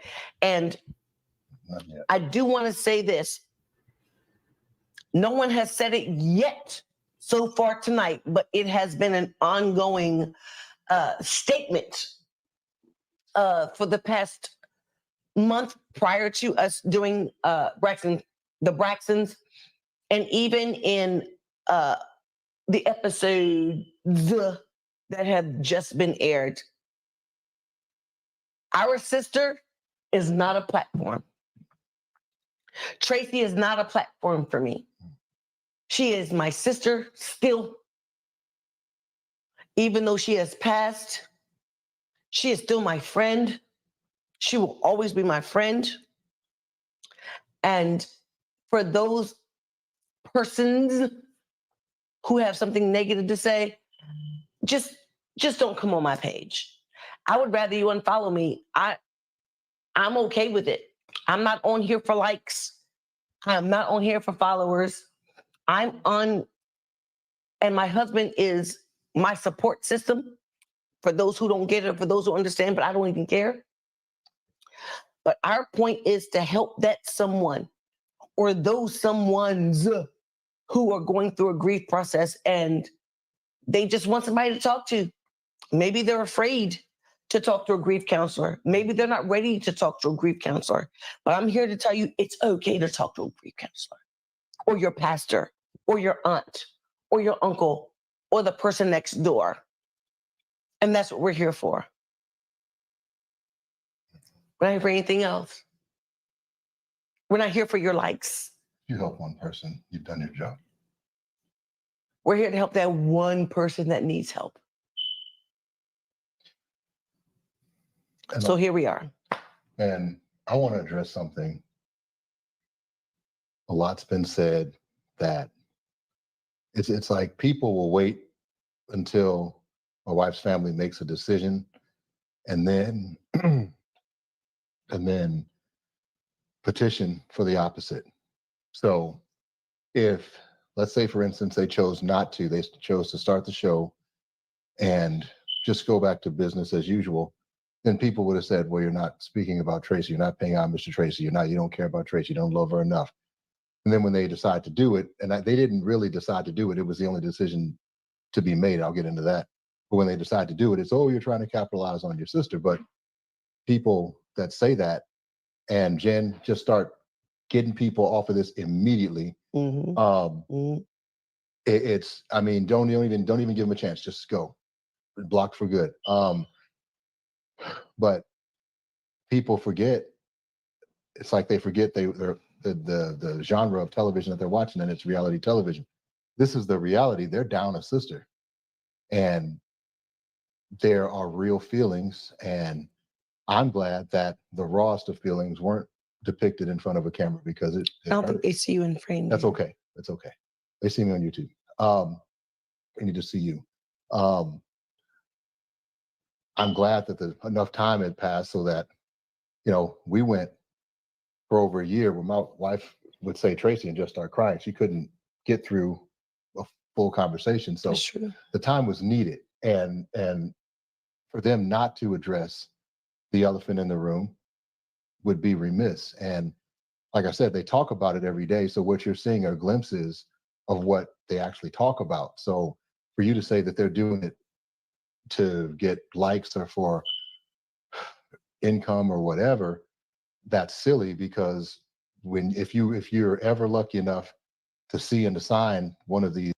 Now that was crazy to me for somebody to tell them that they're making money off of their own loved one. Yeah. That's their sibling and her daughter. How are they making money off of?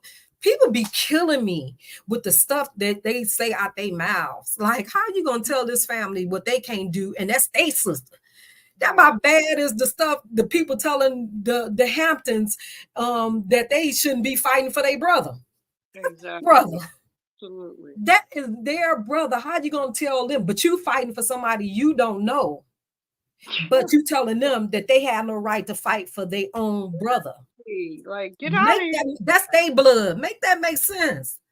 Now, how you gonna tell these people that they making money off their sister? So that's their sister. That's her daughter. Boy, people be, I tell you, I be wondering, like, who raised these people? Are they just stuck on stupid or just dumb? Stuck on stupid. Like, really? That's crazy. These contracts for a show like this, you'll understand that they have access to a good part of your life. And if you sign the contract, that means everything. So I think that my wife's family is doing as good a job as they're capable of at the time. And if you don't like it, just turn it off. But for those of you out there who see a similarity in your family, which is almost everyone, because everyone's lost someone, they're doing it for you. And I do want to interject for just a moment. There has been a lot of people who've come in my DMs that come on to our live podcasts or broadcasts, and they have lost loved ones, mother, father, sister, brother. You should see. There's people each of them. To each of them, I am so sorry for your loss, because I know what it feels like. So to each and every one of you, I cannot address you all individually, but I'm sorry for your loss. I understand your grief. I understand that it's not always easy to move forward. Sure not. As you try to move on. You know, it's very, very difficult. And for those who, the naysayers, and for the ignorant people, I pray for you. And even if you guys have gone through that loss, I pray for you too. Because it's not an easy struggle. It's a whole lot. And not everybody is ready for the same thing at different times in their lives. That's right. People have to take grief on at the moment they're ready to. Absolutely. And it's not going to, and you can't say to one person that they should grieve the way you're grieving, or at the same time that you're grieving. Yeah. Right. Vaughn, man. If She said a word in this thing right here. Vaughn saw grief very differently for himself when his father passed on. And his grief was not the same as some of his family members. And if I may, he, I won't say judged. Oh, I did. I judged. But he said he don't care. Certain family members didn't grieve as hard as he felt like they should have, or the way he felt like they should have. They are balanced for each other. It was a problem for him. And if you would, Vaughn, please speak on that. If, as much as you can. Well, I mean, she's passed on now, so she knows this. Well, I said it to her, and I got hit with her cane. But so when my father passed, he passed 9 years ago, because I was 47. So yeah, 9 years ago. And it hit me hard because my dad was my hero. And I tell people that having your father as your hero is a great thing, because, you know, he was there and he portrayed all of these different things for you. But the danger in it is that when you lose your father, you lose your father and your hero on the same day. So Yeah. Yeah. I called my father, when I didn't understand things. My dad was a science guy, technical guy. So if I driving down the street and I didn't understand how something worked, I would call my dad. He'd have an answer. And it was well over a year before I stopped picking up the phone to call him when I wanted an explanation to something. But the overall point is that it was very hard for me, harder than I knew it'd be hard, and it was harder than that. But I did not think that my mother was as sad as I felt she should have. That was unfair to me. It was also childish, but I'm a kid, looking at my dad and my mom. And so, no matter how old I got, no matter how old they got, I was still their kid, and that was my place. And so even though I was a grown man at 47 years old, I still had a very adolescent response. But I also, because I was living my life, as was my brother, I wasn't there for the day-to-day. I saw the pain, but I didn't see the extent of it that my mother did. And so, when he was gone, it to me, it felt like she was relieved, and I was angry about that. I was very angry about it. And so I was raised not to yell at my mother, but we were talking and I raised my voice, and she just let me have it. And well, the first thing she did is she hit me right here, and it's still sore, with her cane.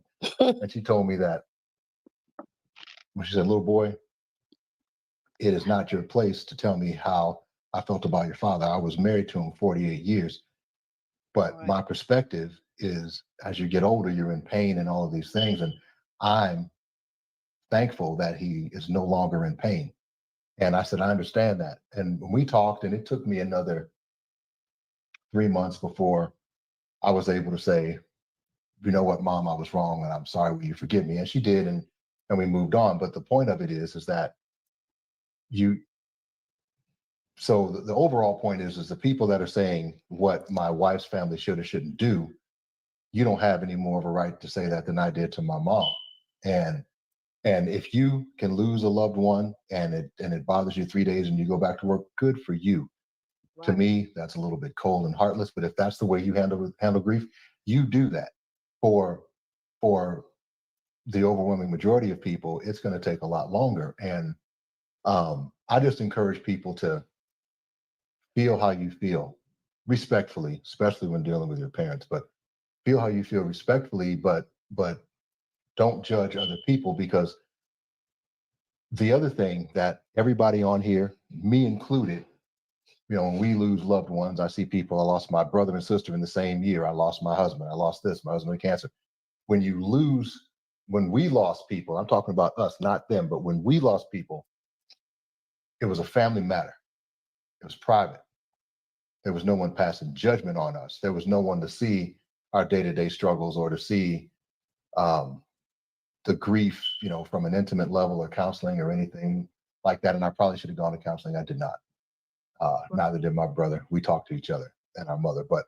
But for you to pass judgment on the way things are going in my wife's family, that's pretty irresponsible of you. And I'll say it, I'll continue to say it every week that people are negative, because there are a few of you on here. But I wish for you, I like she says she prays for the naysayers. I don't. My wish for you is I wish for you whatever you wish for my wife's family. So good luck with that. Well, he ain't for play. Some people may say, you got time for y'all. We're on television, so they have the right to say however they feel, or be as negative or as positive as they want to be. And one of the things that people fail to understand and realize is that we are still people. Yeah, someone just said that my siblings and I went our separate ways after our oldest sister died. Oh no. But sometimes that happens in grief. Sometimes it brings people closer together. Sometimes it brings them further apart. But I can't speak for anybody else's lives. I can't speak for anybody else's situation. Mm-hmm. But at the end of the day, people come, people go. But even with family, you argue, you fuss, and you fight. And some days you like each other, sometimes you don't. But love is that catalyst. it's sometimes it's not even about your blood. Right. It's about that love, you know, because sometimes when you even say a sisterhood, a familyhood, a familyship, sometimes it's the person that you choose, That's right. you know, and You're human. I like that. whether you fall in, you fall out, that those people that you choose to love, whether they're blood or not, they're going to be there for you, Part of you. through those ups, those downs, those roundabouts. And Right. Can I step in? You can. Yeah. Yeah, I know. So Ayo, Tira, you're supposed, as a Christian, you're supposed to pray for your enemies. Well, Watch as what a he tells. Christian, if you're a Christian, you know that all of us are fallible and not all of us and I am. reach the same height at the same time. So if you can pray for your enemies, then there's something else you're falling short in, because we all fall short in the eyes of God. So if you can pass judgment on that, you're right, but I'm not there yet. I wish ill on my enemies. I don't have hate in my heart for anybody except for the people that hate me. God will work with me. He meeting them in with his their own time, energy. the way that is best for his and our relation, his and my relationship, not what anyone else says. I'm technically, by the book, you're absolutely right. I'm not there. I'm not that forgiving, pray for everyone, smile in my enemy's face. I'm not that dude. And we talk about that on a regular basis. And okay. So, and I pray for you. and she does. For And, that. and So now here's a question. Have I gotten better? I think you're getting better in the realm that you feel like you need to get better. And I can't tell you that about you. You understand what I'm saying? I just feel like you are at the place that you're at. And it's not for me to judge where you and God are working. You know, and in a family, in my family, you know, I had an alpha dad and I had a feminine mom.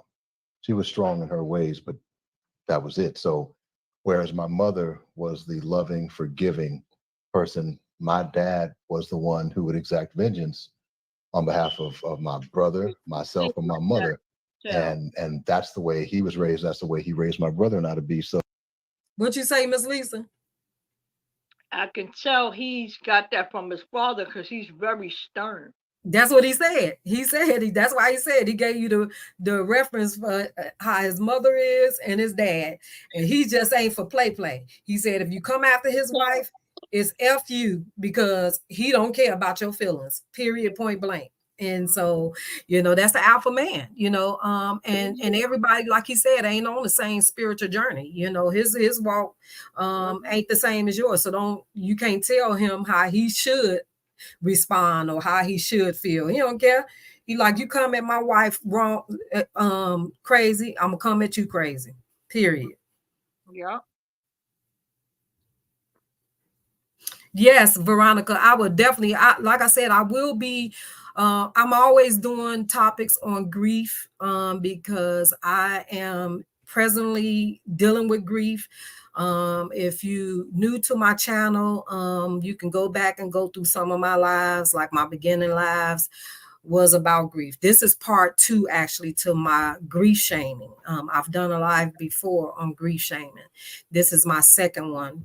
I do, you know, talk about other topics, but a lot of my beginning lives was me using my YouTube channel as my what they call an audio journal.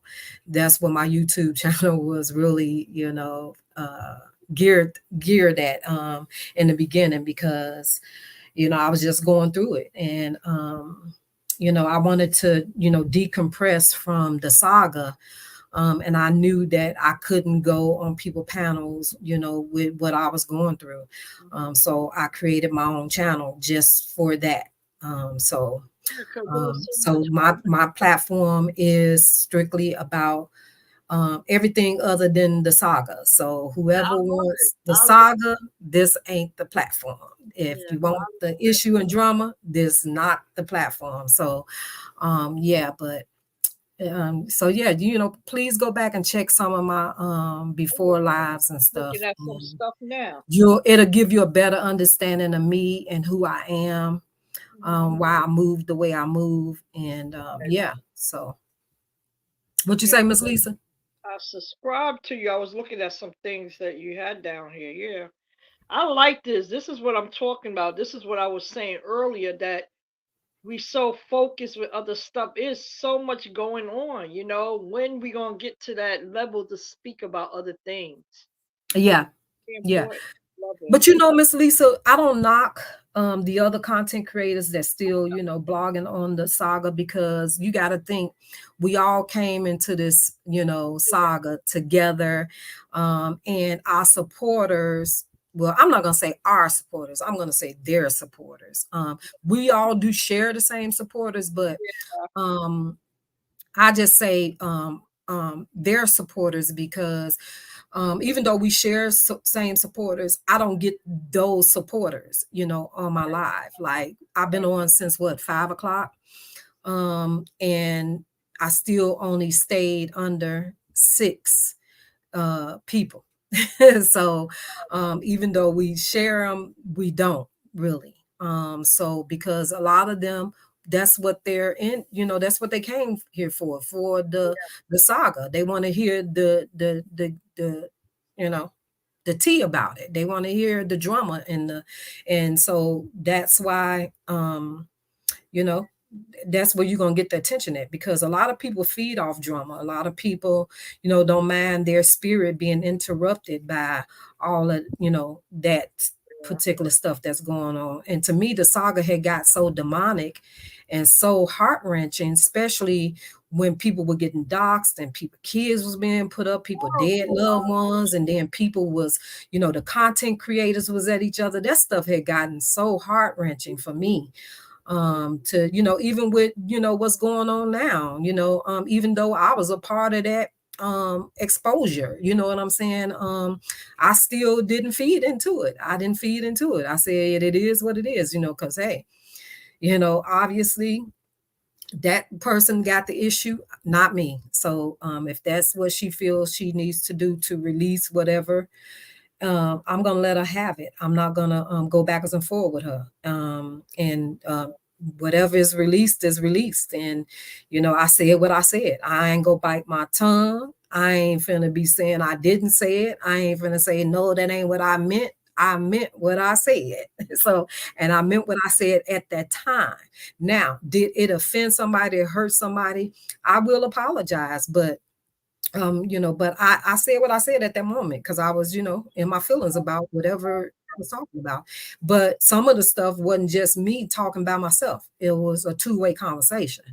And some of it was me responding to the initial conversation. So I just didn't, you know, I just didn't go backwards and forward with it. And I'm just not, you know, so no need to. You want refreshing stuff or something changed for normal. Like I tried to play a movie the other day, and you see I couldn't play it because, you know, YouTube banned it.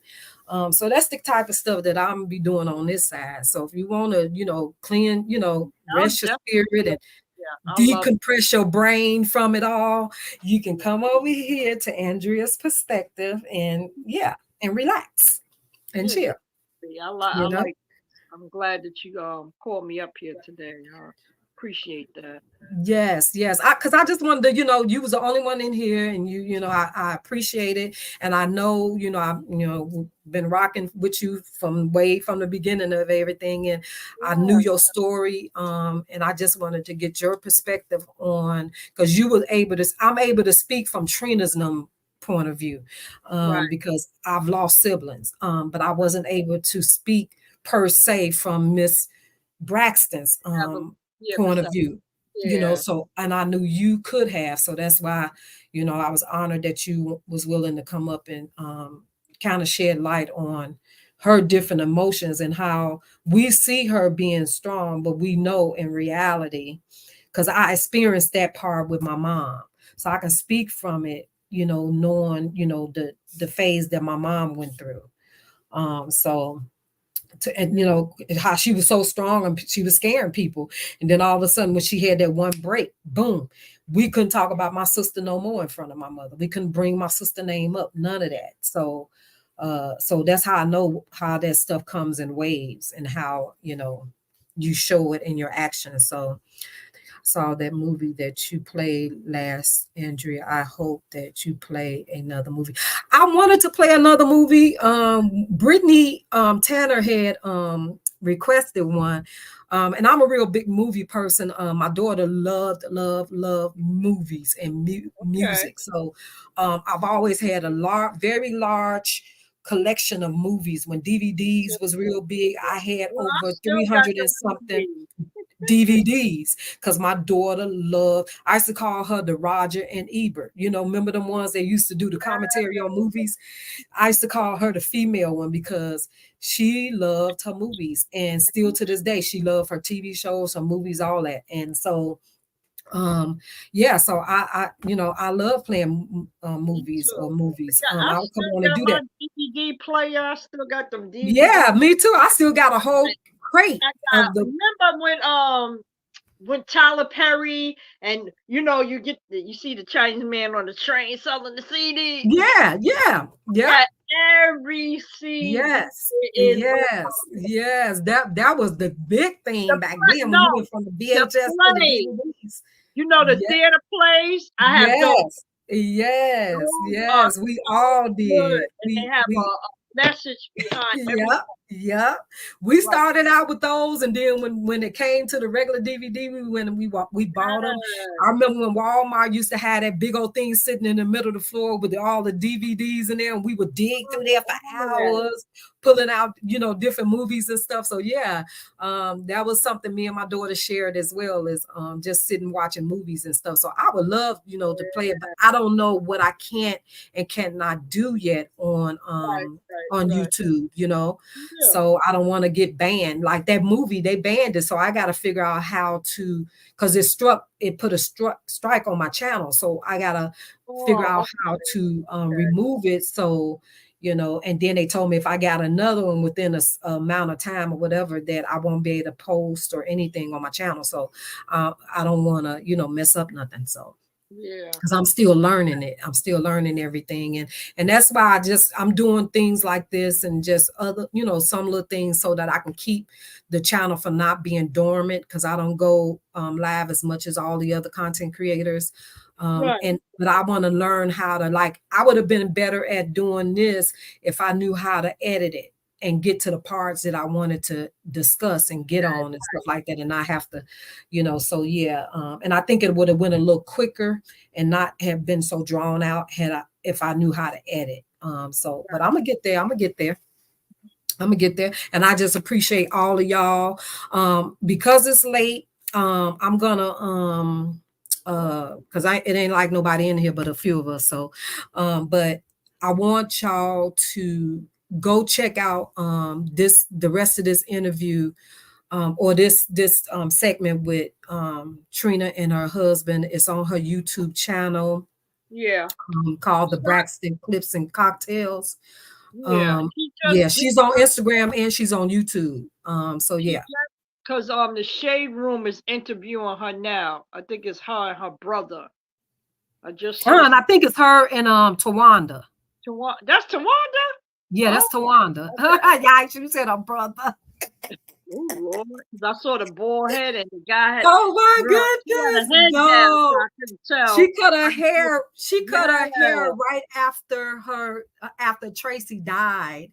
Tawanda cut her hair, and I thought she cut it just in symbolic of Tracy having cancer. But she actually cut it because she said she's going through alopecia, so that's why she cut her hair. Oh wow! Yeah, that's Tawanda. Yeah, I love Tawanda. I like Tawanda. Yeah, that's Tawanda. So that was Trina and Tawanda. So yeah, I want to check out that interview as well. So I might come back and do commentary on that interview as well. But in the meantime, between time, y'all check out the rest of this clip because it was very interesting. It was just so heart wrenching to know that they experienced such hate and such derogatory comments in her comment section, you know, telling them that they was capitalizing off the sister death and, you know, just stupid stuff. I be wondering like where people brain be like, who who raised these monsters? And I'm so proud that she married, she remarried somebody that really loves her, because that first husband. Yeah, but they balance each other, because he's a little more rough around the edges, and she's more, because even when they're doing their cooking stuff, if you look at their chat, girl, them people be going in about him. A lot of people do not like her husband. They do not like her. They do not like him. So, and they be going in because he is a little bit on some of their lives. I think he over asserts her. Kind of remind me of what you call her in RH when they used to do their skits, how she used to be in over, trying to over outshadow him. Yes. And so Tracy husband has a little of that a little bit too, but I know he truly loves her. I'm so glad she found somebody after her marriage with Gabe. And we got to think she done went through it twice on TV, because she lost her husband Gabe. First we saw in the episodes that they went through that divorce, and then all of a sudden they went on Ayanna. And then next thing he ended up with cancer and he was gone. Like, what in the world?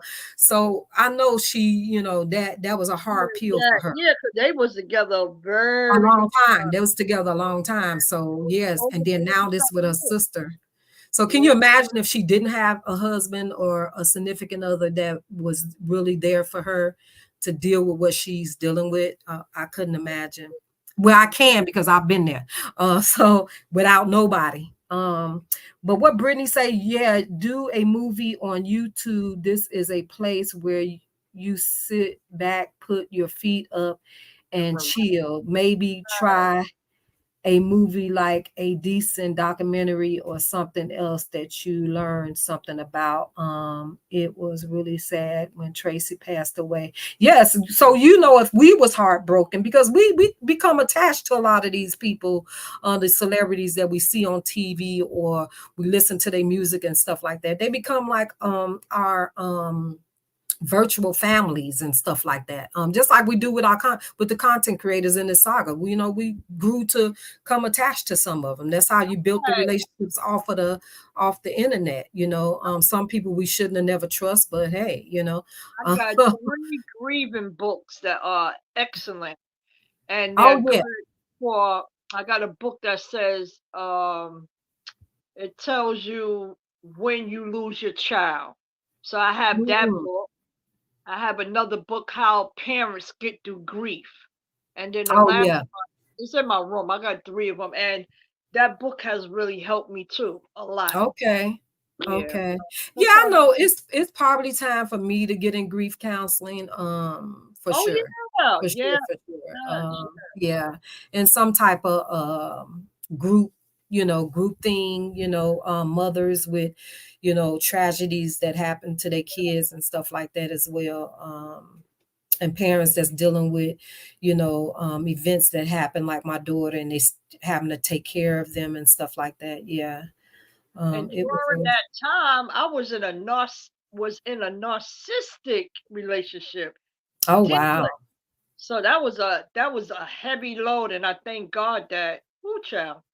Oh, wow. Well, my daughter's dad, he walked away when she took sick, so I never got the support from him. And then he left me to deal with this tragedy alone. And then my other husband, my last husband, he didn't know how to console. Like, he would just say crazy stuff like, well, at least you got to spend time with your mama. Or when I would cry, your mama wouldn't want you to be crying, just stuff like that. And I'd be wanting to just take a base and crash them upside their head. But I just think he just didn't know no better, So even like I said, even being with a narc, I saw no empathy for a lot of things, and I used to just shake my head like, what is this? What you say, Sexy Ray? Tamar called Tony toxic because her husband couldn't be on. Oh, you talking about that man she was supposed to have married, that white man? That's what you talking about. Tamar got some unhealed sex ray. I don't know if you was in here earlier when I said Tamar got some unhealed situations going on. To where, because I don't even see how she even chose to marry that dude after he kept leaving her, embarrassing her. She never. Okay, let me take it back, because I just feel with her, she always was like put on this pedestal, and then when they would see behavior with her, they would just push it to the side. So she became that person, and I really start to think that she's a little bit of narky. Of course. Yeah, she got a little narc in her. She got a little narc. She got a little spoileration. You know what messed her up? You know what messed her up? When she was dating Stevie J. He messed that girl up. Yeah, but also, like I said, Tamar she mentioned before too about the R word before. Yeah, that happened to her. So I just think she just got a lot of unhealed situations mentally. She's easy to out. Oh, it's them. No, it's not them, it's you. Right, exactly. So until she gets that under control, that's she's why gonna always behave. And know she stays. She's very bossy now. Shoot, look how she used to boss Vince around. Shoot, Tamar used to, child. She used to, she was a handful. When he lost that weight, started losing weight, that she was upset, because she even said, "I love you better when you was bigger," but he was healthy, girl. Right, you're right. Yeah, because she figured if he was bigger, wouldn't nobody else want him. That's it. She wouldn't have to worry about nobody taking her man, because ain't nobody gonna want him because he was bigger. And she said that. She said, "Oh, I don't like him no more because he done lost weight." It's like he had health problems. Even though he was a big guy, he had health issues. Yeah, because he almost died on the show. Yeah, so girl, stop. Yep. I just think she needs eventually. Hopefully one day she'll get the help that she needs. But she reminds me so much of Lyonya. Oh, what? Every step of the way. The only thing she don't do, she don't bash her men, come out and bash, putting them on Front Street. But she just, her unhingedness, And you know what I didn't like? Every time they would go on vacation, she would always have an entourage. If it's a vacation with you and your husband, why you need all these extra people? You know what? They got to do her makeup, her hair, but you going somewhere intimate with your husband, and he didn't like. That's what Vince didn't like, because she used to include all the entourage. Yeah, and she still does that. She still does that to this day. No, Brittany, she did marry him. It came out on the show that she married him. Why she married him, I have no idea, but they're going through a divorce, and that's why she's saying that she hates she went on the show. Yeah, she married that white guy. Okay, and she was with the other guy, and the reason with him, he was from Africa, and the family didn't Africa or Jamaica? No, he's African. Oh, the one with the dress, yeah, he's African, and he's an engineer, something very smart, got money and all that. But I think he was whooping her tail though. Yeah, he had a hand problem. Yeah, so when I saw that, I was like, I didn't like how he was too possessive. Like even with her son, he was. He was something else now. I'm glad, and that's the thing. You got to watch these foreigners now. That's it. They very possessive, very possessive. Very. I used to date somebody possessive, and they're very flirtatious. Yep. Think about 30 wives and shit. Anybody got time for that? But I knew he was putting his hands on her, because she. I don't know, Brittany. I don't know. She talked about it on her. Yeah, he had a fight. He did it. They talked about it either on the show or her. Yeah, he did it on the show channel or something. She talked about it. Yeah, he grabbed up on the show. on one of those shows. He had a bad temper. No, I'm talking about Brittany was talking about the white guy.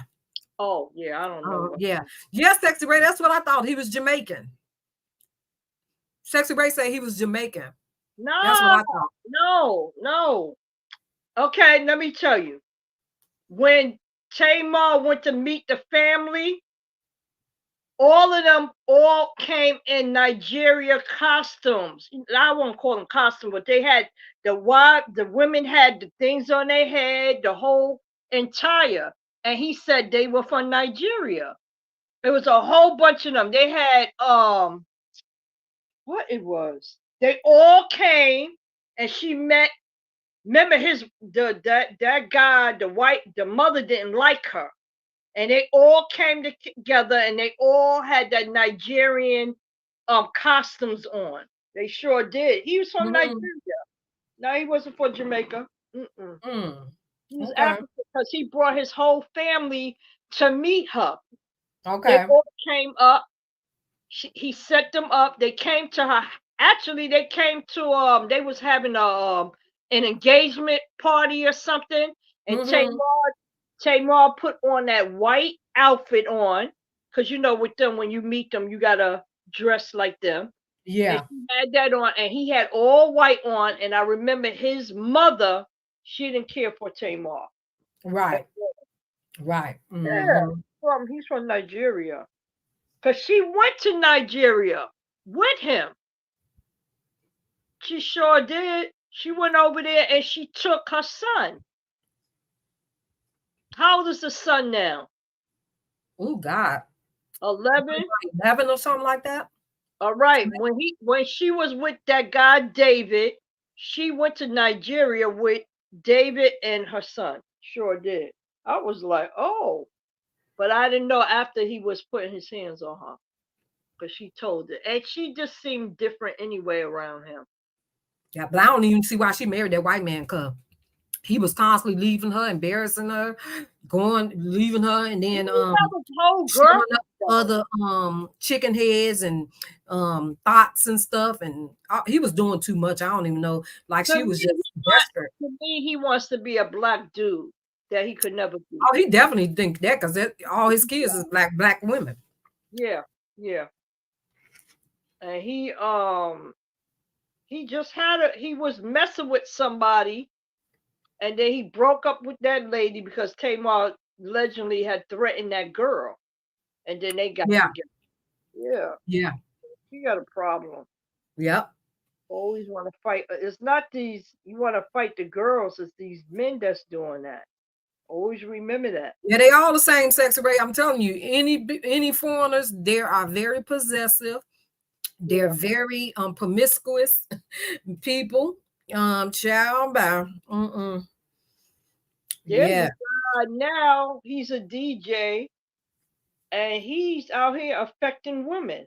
He got HIV, and he out here affected. This was 6 days ago on the news. Oh, wow. He's in Maryland. He's a DJ. He must be, go out there, flirt with these girls, sleep with them. Yeah, out here just passing it around. I'm like, oh, wow. Yikes. Yeah, big time. Ain't nobody else like that. That's all I'm single. I know, right? You got to be careful out here in these streets. Yeah. Everybody ain't who they pretend to be. So, yeah, you just gotta, be mindful and, don't be jumping in the hay with everybody you meet. It's some crazy people out here. Yeah, after this narcissistic stuff, I said, nah, I'm okay. I'm cool. I'm just. What you asking, Miss Lisa, Sexy Ray? Huh? She said, Sexy Ray asked you something. What she asked me? I ain't even looking at the phone. Who? I'm on the phone. She was asking you who. I don't know what you had said, but yeah, I'm very leery about it. I ain't single by choice, okay? I mean, I ain't single by because I want to, but it's by choice. Yeah, it ain't that I can't get a man. I just choose to be single because, I done been through a lot, and my tolerance for shenanigans is very short. Yeah. Very short. So I just when want to take my time. Yeah, I had got my chair, and at that time, this was like 3 years. Well, I got the chair a year ago, but before I got the chair, I've been out of that relationship for 3 years, but I was with that person for like about 12, 13 years. With this. Okay. Oh, Sexy Ray was saying, who did you say had a disease? Who was you talking about? Some guy, he's a DJ, well-known DJ, and he's been out here affecting women in Maryland. Oh, I'm gonna look that up. I'm gonna have to look that up so I can see what it's. Maybe I'll come back on and talk about it. He's been out here. Sex Ray, you better, girl. These men's crazy. Sure. These folks out here is crazy. Yeah. I ain't trying to accept anything just to have a man, just to have nobody to, Nope, I'm good. Good in the neighborhood. But Miss Lisa, I thank you. It's late. I'm finna go get my ladybug situated. Okay. And, yeah. But I'm gonna check on a movie, and maybe I'll come back on with a movie. Okay. All right. I'll be up. Okay, thank you. All right. Let me go. Okay, bye-bye. I got 2 phones, so I got to go to the other phone. Thank y'all so much for coming in. Thank you for the ones that stayed in it with me. Miss Lisa, I really, really thank you because you was here from the beginning to the end. Thank you. You didn't run to the other content creators that was talking about the saga. Thank you. I kept at least 1 or 2. Amen. So, but yeah, so now I got to catch everybody's replay now. So, but I appreciate you guys. Don't take it for granted that you took your time out to come and visit little old me. But yeah, y'all have a great night. And I'm going to check and see if I can play that one movie that I said I wanted to play. But yeah, I'll talk to you guys later. Love you. Mwah.